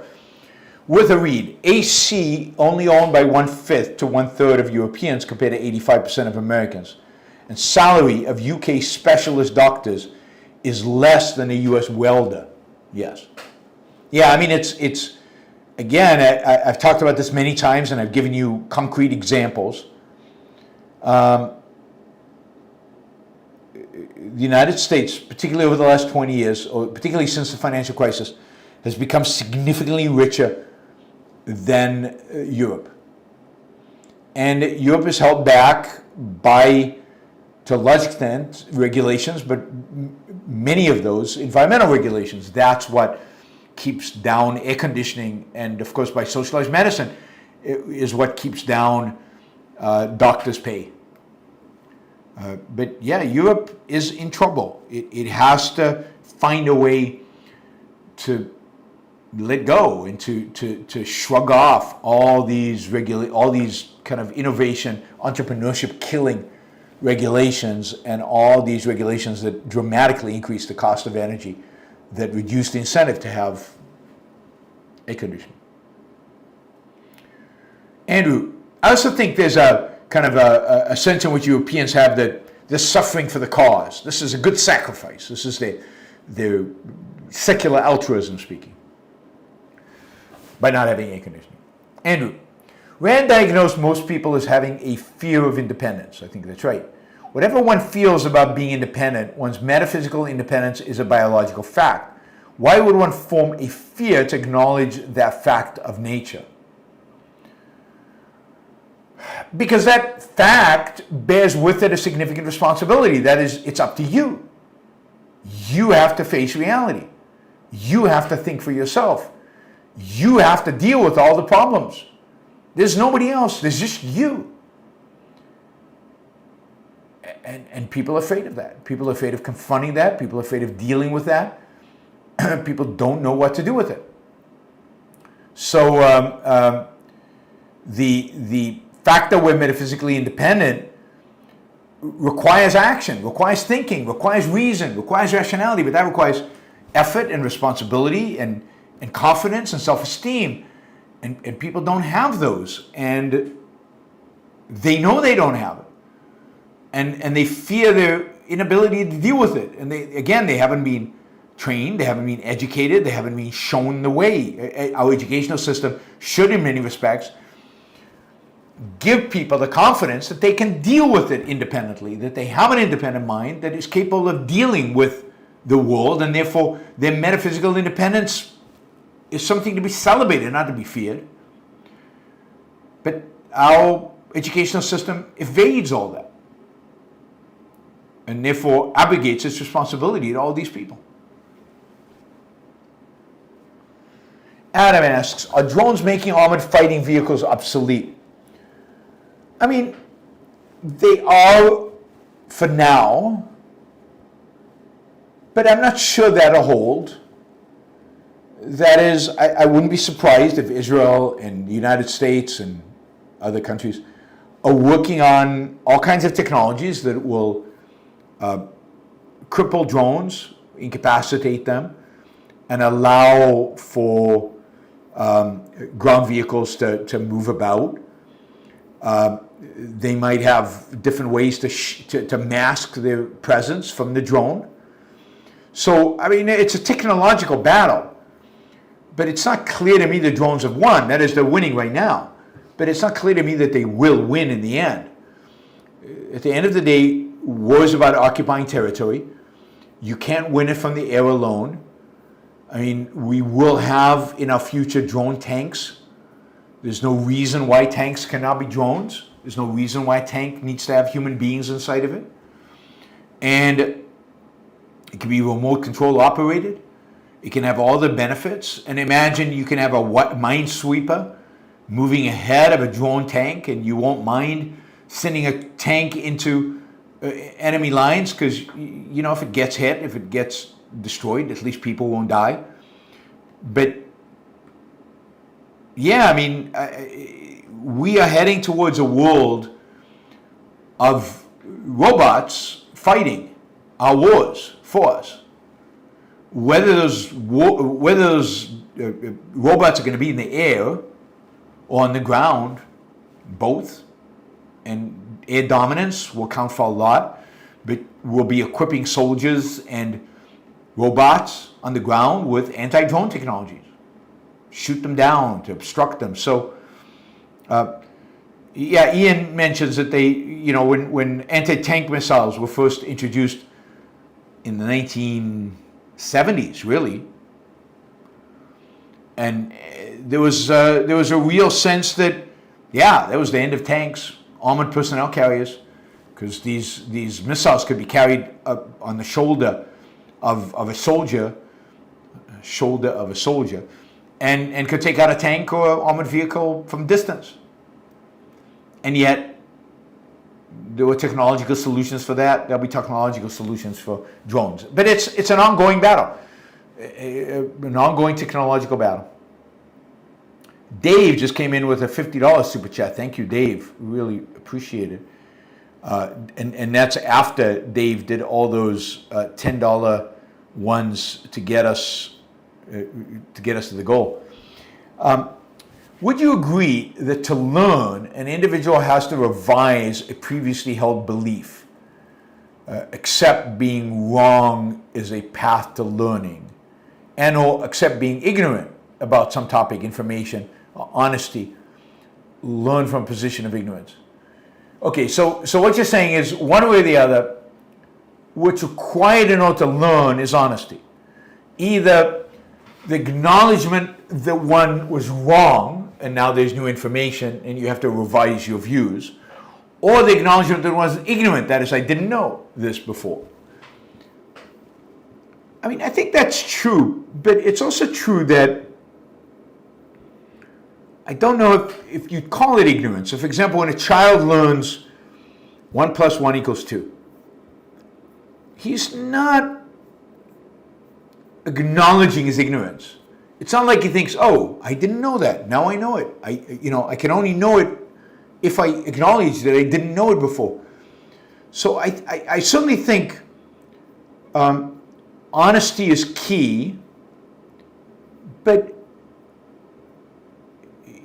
if it's new material, if it's new information, then I'm not sure that you have to acknowledge your ignorance.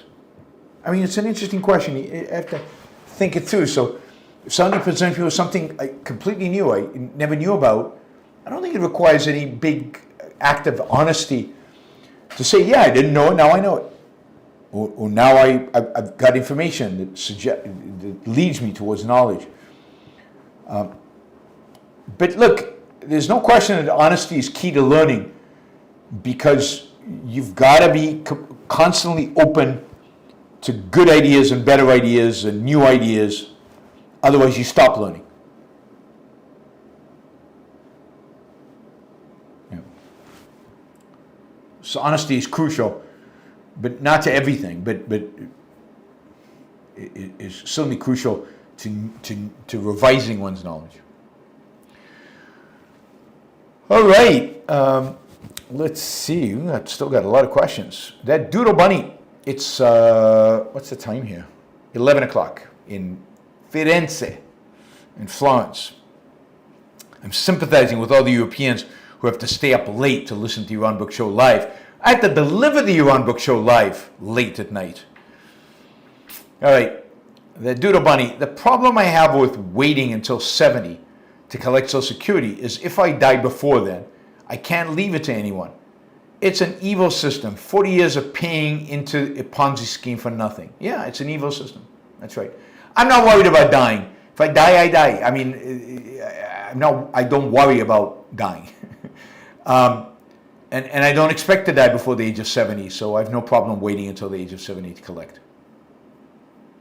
And if I need the money, I'll collect before. Right? Super chats dry up completely. I'll have to collect my Social Security before.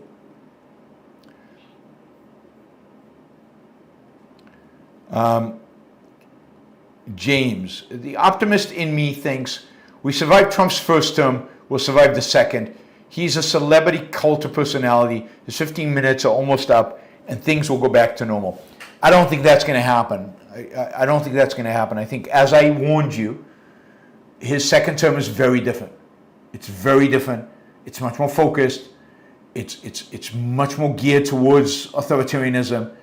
It's on steroids. It's first term on many steroids.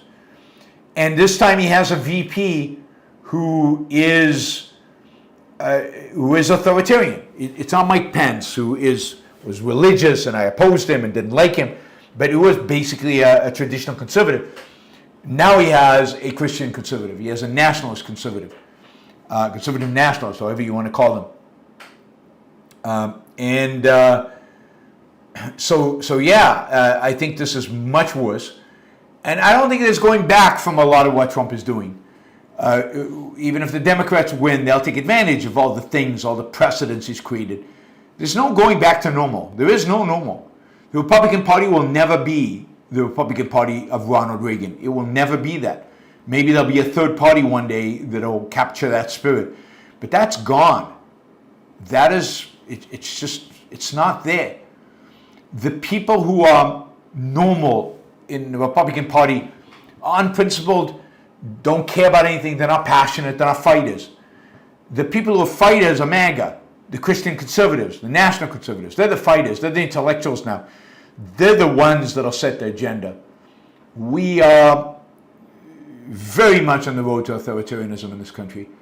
And I don't think there's going back to normal unless something dramatic happens, unless there's a real rise of an intellectual alternative to what's going on right now. Trump 2.0, there's no going back. There's no going back. This is a new standard, a new world, and we're moving towards authoritarianism. Left, right, I don't know what it's going to look like in the end. I think I have a clue what it's going to look like in the end, but I don't know for certainty. But it's going to be authoritarianism, and it's not going to. We're not going to have a bout of freedom suddenly out of this. There's just nothing. nothing in the culture, nothing in the world, nothing in the Republican Party, nothing in the Democratic Party that suggests that.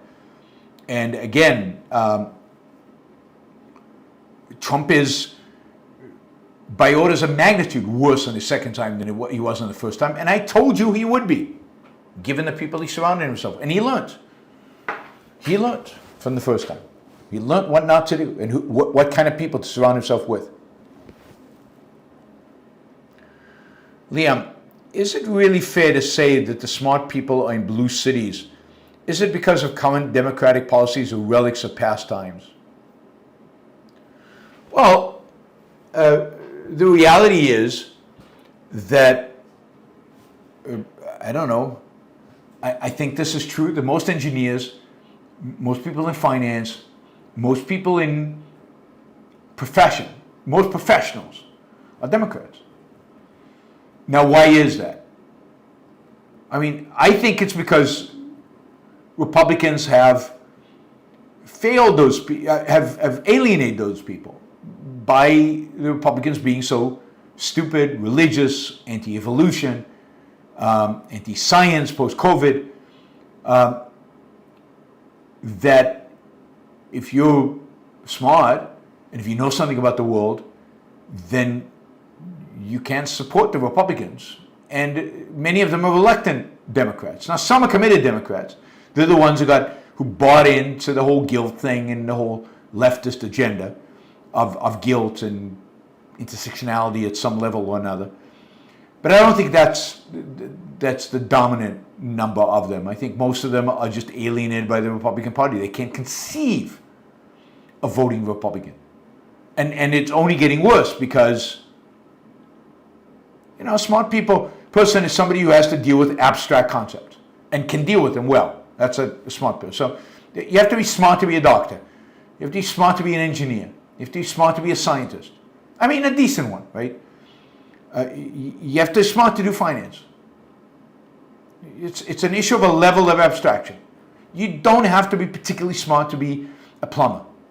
You can be. I'm not saying plumbers are not smart. Some plumbers are smart. But you don't have to be smart to be a plumber. You can be average to below average and still be a plumber or a car mechanic or a lot of other things. But to be a brain surgeon, you're going to be smart. To be a hedge fund, to work at a hedge fund, you're going to be smart. Super smart, usually. So that's what I consider a smart person. Somebody who deals with abstract knowledge in his professional dealings. Yeah, so I think it's repulsion from Republicans more than attraction to Democrats. Although many of them have been corrupted by guilt, by altruism, they take their ideas seriously. But again, if you associate the Republican Party with religion, this was the big tragedy of the Reagan presidency, is that he brought religion firmly into the Republican Party.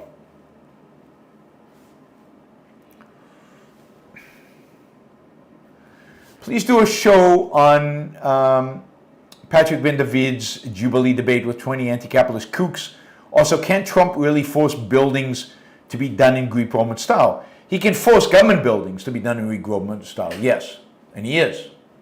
He tried to do that in the first, he started doing that in the first term, and he's doubling up on it this time.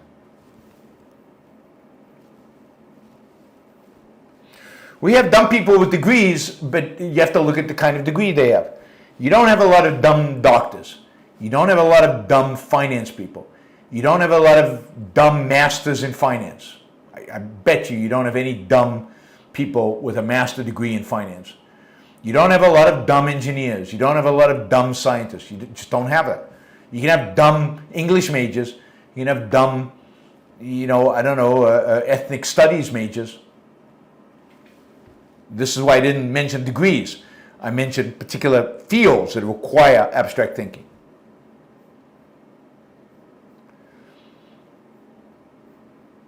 Yeah, I mean, Patrick Ben-David cannot defend capitalism. He's not a capitalist. He doesn't believe in capitalism. He thinks he believes in capitalism. What he believes in is kind of a mixed economy, neither here nor there, pragmatic BS. He has no idea what capitalism is, right, in my view. So,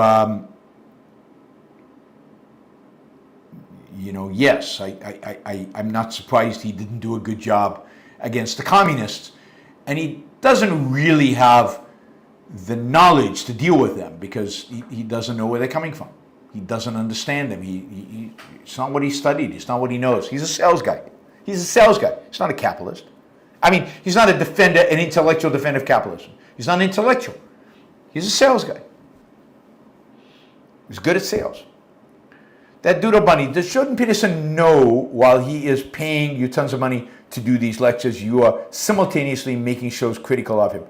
I don't know. I wouldn't be surprised if he knows. I mean, he's got a lot of people working for him. He's not paying me to be his acolyte. He's not paying me to agree with him. He's paying me to give courses on things that I'm an expert on, that he thinks I have an expertise in. He might not agree with a lot of what I say during those courses. I know he doesn't. I mean, my capitalism courses comes out against religion. So does, in some ways, my finance course, certainly against altruism. So, and the morality of finance is a very different case than what he would make. My whole conception of morality is different than his. So I'm not teaching courses for the Peterson Academy that are consistent with Jordan Peterson's philosophy. And he knows it. It's not what he hired me for. And he claims he wants a plurality of voices. He doesn't want just one voice. So I don't think he'd be surprised by me being critical of him. Michael, Donald Trump represents a terrible mix of fascism and socialism, with enough strength to unite both camps against the few of us who care about American principles. He can't unite people. He's a divider. He's not a uniter. And that's the one thing going for us, is that he can't unite people. Somebody maybe could at some point, but not Donald Trump. Not Donald Trump. But he is, I agree that he combines. But of course, fascism is, in a sense, a form of socialism. Fascism and socialism are already united. You don't need Trump to unite them. Any chance you could debate Sam Cedar again? And when are you having Jason Rines back? I'll have Jason on in the fall or in the early winter. He'll definitely be on once I get back home at some point. Debate Sam Cedar again. I mean, I will try. When I get back, I'll try to arrange some debates and getting on people's shows at some point here.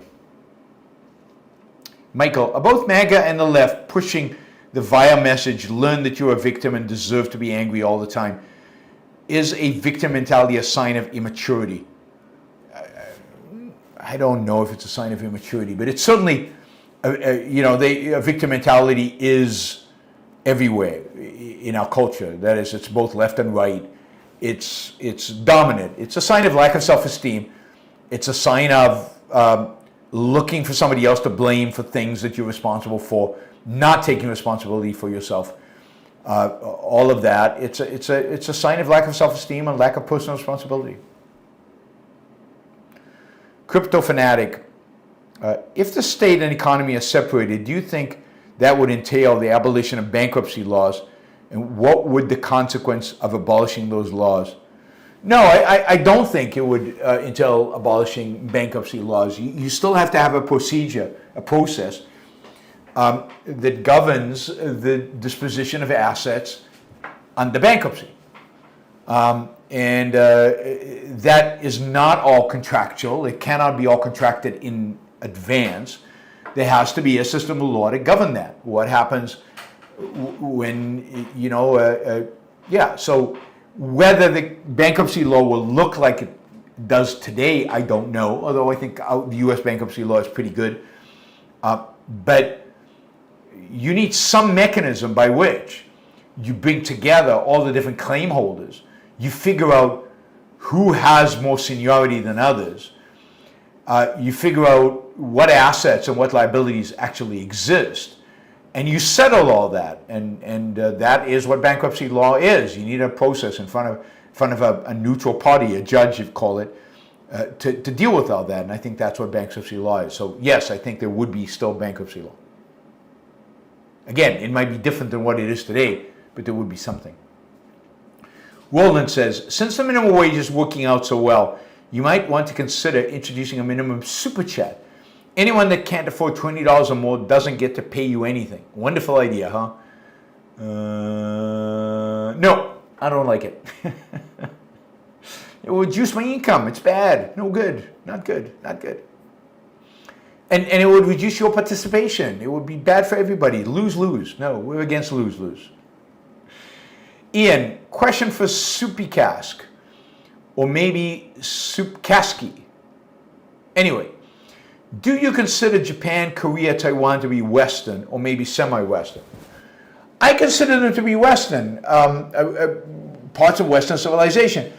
If you think about their political systems, if you think about their economy, if you think about the way they dress, they have, the kind of attitude towards work, office hours, even architecture.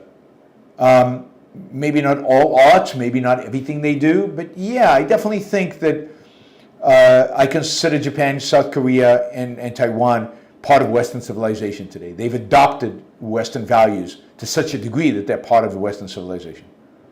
Again, I think Western civilization is primarily individualism, which I think in those countries have in spades relative to what they were in the past.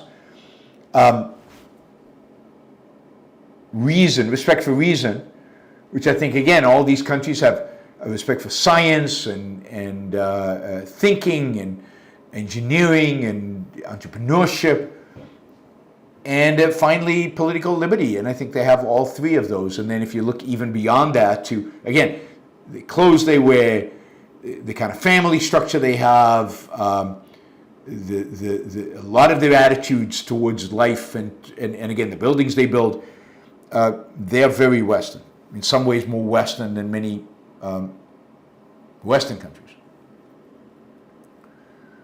Charlotte says, and what will YouTube do if you meet the goal? Nothing other to say, aren't we great by providing you another tool that incentivizes your people to... Yeah, I mean, that's basically it. I have a meeting once every 2 weeks with somebody at YouTube to tell me about the latest features and to encourage me to find new ways to increase revenue. Equal to reality. Thank you for covering this even when some UK objectivist channels are ignoring it completely in favor of Israel. I wonder who those people are. I don't know who those people are. Here are all the deans with the smiley face. Thank you, Dave Dean. Thank you, thank you, thank you. 5 of them. That's a lot of contributions today. I appreciate it. Okay, Paul, glad you mentioned the Facebook discussion about Trump supporters. I've been arguing against them. Yeah, I noticed. It's futile. Can I say that? But it's good because at least it represents as somebody new who's looking through this that not everybody has become a Trump acolyte.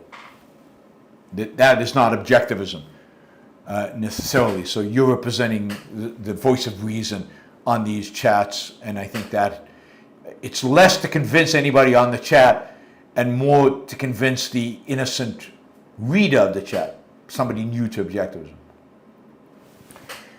Tubester, here is AC support cash. Thank you. Wishing you a nice cool time, and next place allows that AC set to 70 degrees, 20 degrees centigrade. Have you read Constantine's Sword by James Carroll? I have. I assume you want to know what I think of it. I mean, I really enjoyed it. I learned a lot from it, a lot. I thought it was really, really interesting. It's a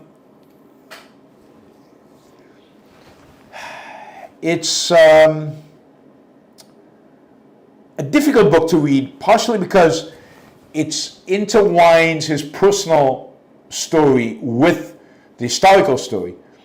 And his personal story is, is weird. I mean, he's obviously got to think for his mother.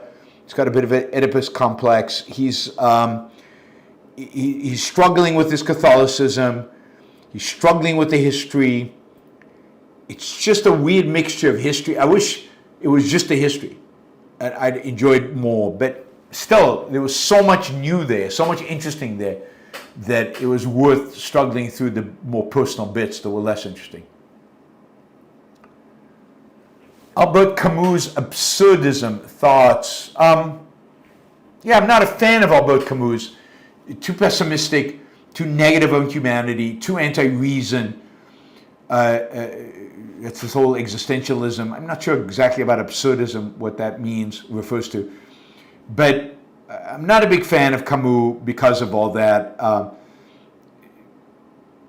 Again, he's primarily driven by, or thinks we all should be driven by emotion rather than reason. I think that's true. Philip, earlier you said that Germany will probably be the first to turn against its Muslim population. What makes you think that? What is it about German culture that makes them so prone to tribalism? Yeah, I don't know. I think it's their Kantian. They've taken Kant more seriously than the rest of the world. They're more oriented towards duty. They definitely have a history now of tribalism going back a long time. They've got a mythology of tribalism around what it means to be German.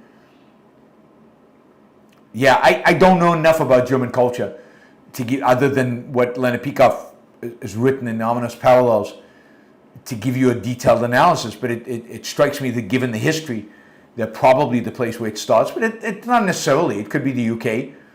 It could be France. It could be somewhere else. I just think it's the Kantian, Hegelian influence in Germany is stronger than anywhere else. They're the origin of all this bad philosophy, and they take it more seriously than other people do.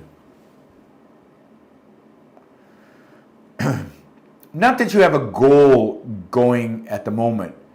Making $27, $22. Thank you. Thank you, Greg. I appreciate it. Hector, can an objectivist appreciate the beauty and emotional power of gospel music while separating it from religious message? Yeah, I absolutely think that's true. I mean, I think you can. I have an appreciation for masses, for Christian mass. The ones written by great composers. A mass by Beethoven, a mass by Mozart, even Bach. Requiems are some of my favorite works of music. Verdi's Requiem, Mozart's Requiem, Berlioz's Requiems. Three of the most magnificent pieces of music ever written. You have a huge appreciation. I think that's also true of gospel music. I think there's beauty, there's amazing harmony. There's a certain reverence that it expresses that I think can be absolutely secularized. So yes, absolutely. The art transcends music, in particular transcends the particularly words that they're saying, and often transcends the intent of the composer. Kim says, really great restaurants, but they support Palestine. Is it wrong to still order from them? I think so. I mean, if they were communists, it would be wrong to support the restaurant, because the money is going to promote a cause that is destructive to your life and therefore harmful to you. So it's non-egoistic to support them, even though they're a good restaurant.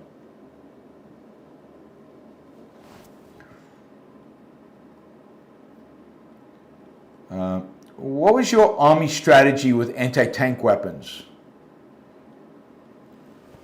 I mean, this is the early 1980s, and the strategy was basically to invent and then utilize the double-plated armor, which both protected you against anti-tank missiles and missiles from other tanks. So it's a double coating of armor, and when the weapon hits the armor, it sets off an explosive that's inside the armor, and therefore the explosive kind of explodes against the missile coming in, and reduces the energy required to penetrate the tank itself. So there's a layer of explosive armor on the tank that implodes when hit by a projectile and creates a counterforce that protects the inner layer that protects penetration. That was what we used. And particularly the modern tanks in those days were using it. Blaze guitar lessons. I'm going to Spain for a week in 2 weeks. Any recommendations? Also, what do you think will happen to U.S. economically as it versus peers in the future? I mean, Spain is a big country. You have to tell me where you're going. It's almost impossible to give you a recommendation about Spain, qua Spain. Madrid, Barcelona, Seville, where are you going? San Sebastian. As for the U.S. economically versus peers, I don't know. I mean, it's going to do badly. It's going to stagnate, but I think so is Europe. So I don't know who the peers are. Russia's a mess. China its economy is going to slow. I think global economy broadly, as the globe moves towards more authoritarianism, we'll see a reduction in economic growth and economic prosperity. You're going to the south. I mean, Seville is beautiful. Definitely, walk around Seville. It has good restaurants. It has an interesting history, fascinating history. I would try to go to Alhambra. Alhambra is magnificent. It's a Moorish castle. Cordoba is beautiful, old city of Cordoba. I mean, the south is what do you call it? So definitely Seville, definitely, Alhambra, Cordoba. I think if you just do that, you'll have done a lot. Spend a few days in Seville, a few days in Cordoba, spend a day going to the Alhambra. But yeah, I mean, there's a lot to see. The Moorish history is fascinating. Basically, that is the area when the Christians conquered it. They discovered these massive libraries, including all the lost works of Aristotle, that basically made the European Renaissance possible. So Andalusia is the birthplace of Western civilization, in a sense that it was those books translated that what Thomas Aquinas and even before him, what's his name? Anyway, University of Paris, everybody, that's where they got their stuff. That's where the works of the Greeks were preserved.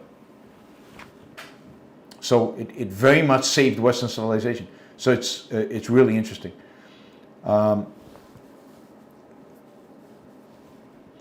Flamengo, if you like flamengo, yeah. I mean, the South, Seville, is a great place to go see flamengo. We always do when we're there, and flamengo's really intense and interesting and fun.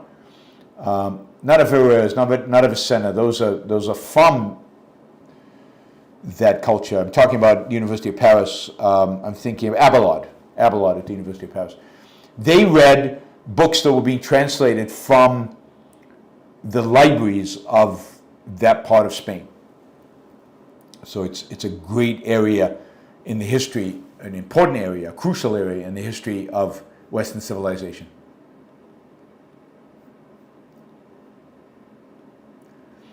What is the latest book you're reading? I'm reading a book right now.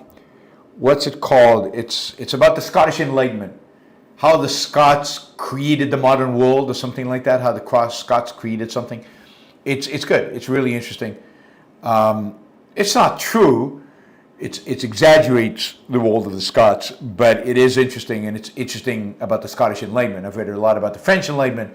We know about the British Enlightenment with John Locke and Newton, and this is kind of the Scottish Enlightenment going all the way to Adam Smith and Reed and Hutchinson and a bunch of thinkers that are crucial. And then their influence on America, on the founding of America.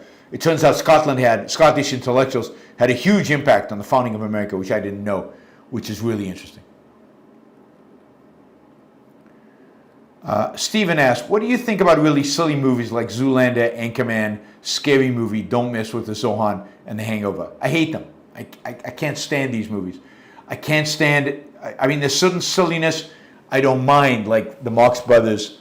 But I never liked the Three Stooges because it was too silly. But I liked the Marx Brothers because I thought their silliness was smart, if that is possible. There was cleverness to it. I find these movies just celebrating stupidity.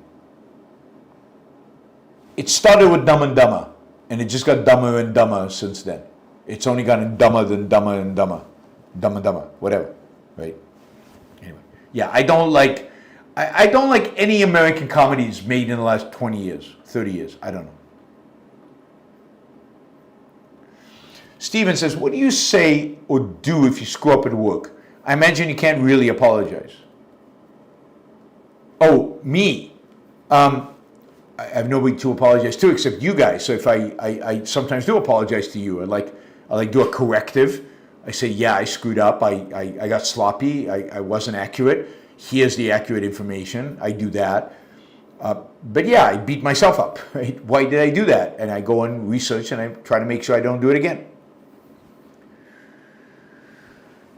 How did Israel become such a wealthy country? I think primarily because by liberating its economy. You know, the late 70s, 80s, and 90s, all the way into the early 2000s, Israel did a lot of liberalizing, a lot of freeing up. Not enough, but liberalizing, and then unleashing the entrepreneurial spirits, allowing tech innovation to take hold. And having great educational institutions, like where I got my undergraduate degree, the Israeli Institute of Technology, the Technion, produced some great engineers who then started companies. But Israeli culture is very entrepreneur friendly. It's very failure friendly. It's very debate and disagreement friendly. And so Israel has a culture that if you liberate it, is going to produce a lot of wealth. And what happened starting in the late 70s is a slow but steady process of liberalization, of freeing up, which unfortunately kind of stopped under Netanyahu in the last 15 years, but had gone through at least until the mid-2000s. But it's already got the cultural essence. Now it just needed the liberty, it needed the freedom. All right, guys, 2.5 hours. We haven't gone 2.5 hours in a while, so this is good. We're back to kind of a normalized schedule.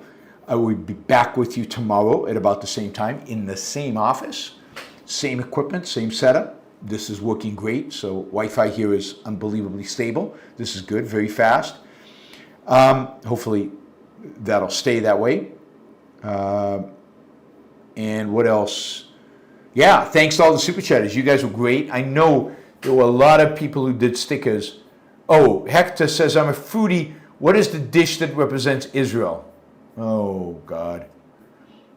I don't know. I mean, hummus, falafel, are dishes that represent Israel, but they represent a certain style of Israel, a certain part of Israel. But yeah, I think hummus, falafel. All right, Drusky, thank you. Mary Aline, thank you. Oh, it skipped ahead. And of course, Dave Dean, we've said thank you. Esoteric Dichotomy. And who else? These are the stickers. Wes, thank you. As almost always. Amin, I said $100. That was great. And Dave, of course, several times, and Frederick, Mary Aline, John Bales, and in the meantime, we're getting more questions. I don't know if I caught everybody. Capitalist Spy. I don't know if I got everybody, but hopefully I got most of you. Mary Aline again. All right. PB asks, I haven't read Folks in the Road, but you said political messages and literature could be counterproductive. Atlas Shrugged has many. How is that different from what you critiqued? It's just Atlas Shrugged is, I guess, better written, better integrated into the plot, just better executed. It's not that you can't do it. You can. I mean, Atlas Shrugged obviously is an example. The Fountainhead is an example. Les Miserables is an example. But it's just better integrated. It's hard to do. It's really hard to do. It's really, really, really hard to do. I give Larry credit for trying and for coming up with original stories in order to do it. I think the storytelling is more important than the political message. Of course, Ayn Rand is conveying a whole philosophical message. And to some extent, every piece of literature is. The question is, how explicit do you want to be? And Atlas Shrugged is explicitly philosophical. Not all stories need to be explicitly philosophical. Much more important is the implicit message, and the sense of life that they portray. But again, I'm not an expert on literature at all. So beware. Buyer beware, reader beware. All right, guys, have a great night. I'm going to go off. I have to walk home and then go to sleep. I will see you all tomorrow, same time. Bye, everybody.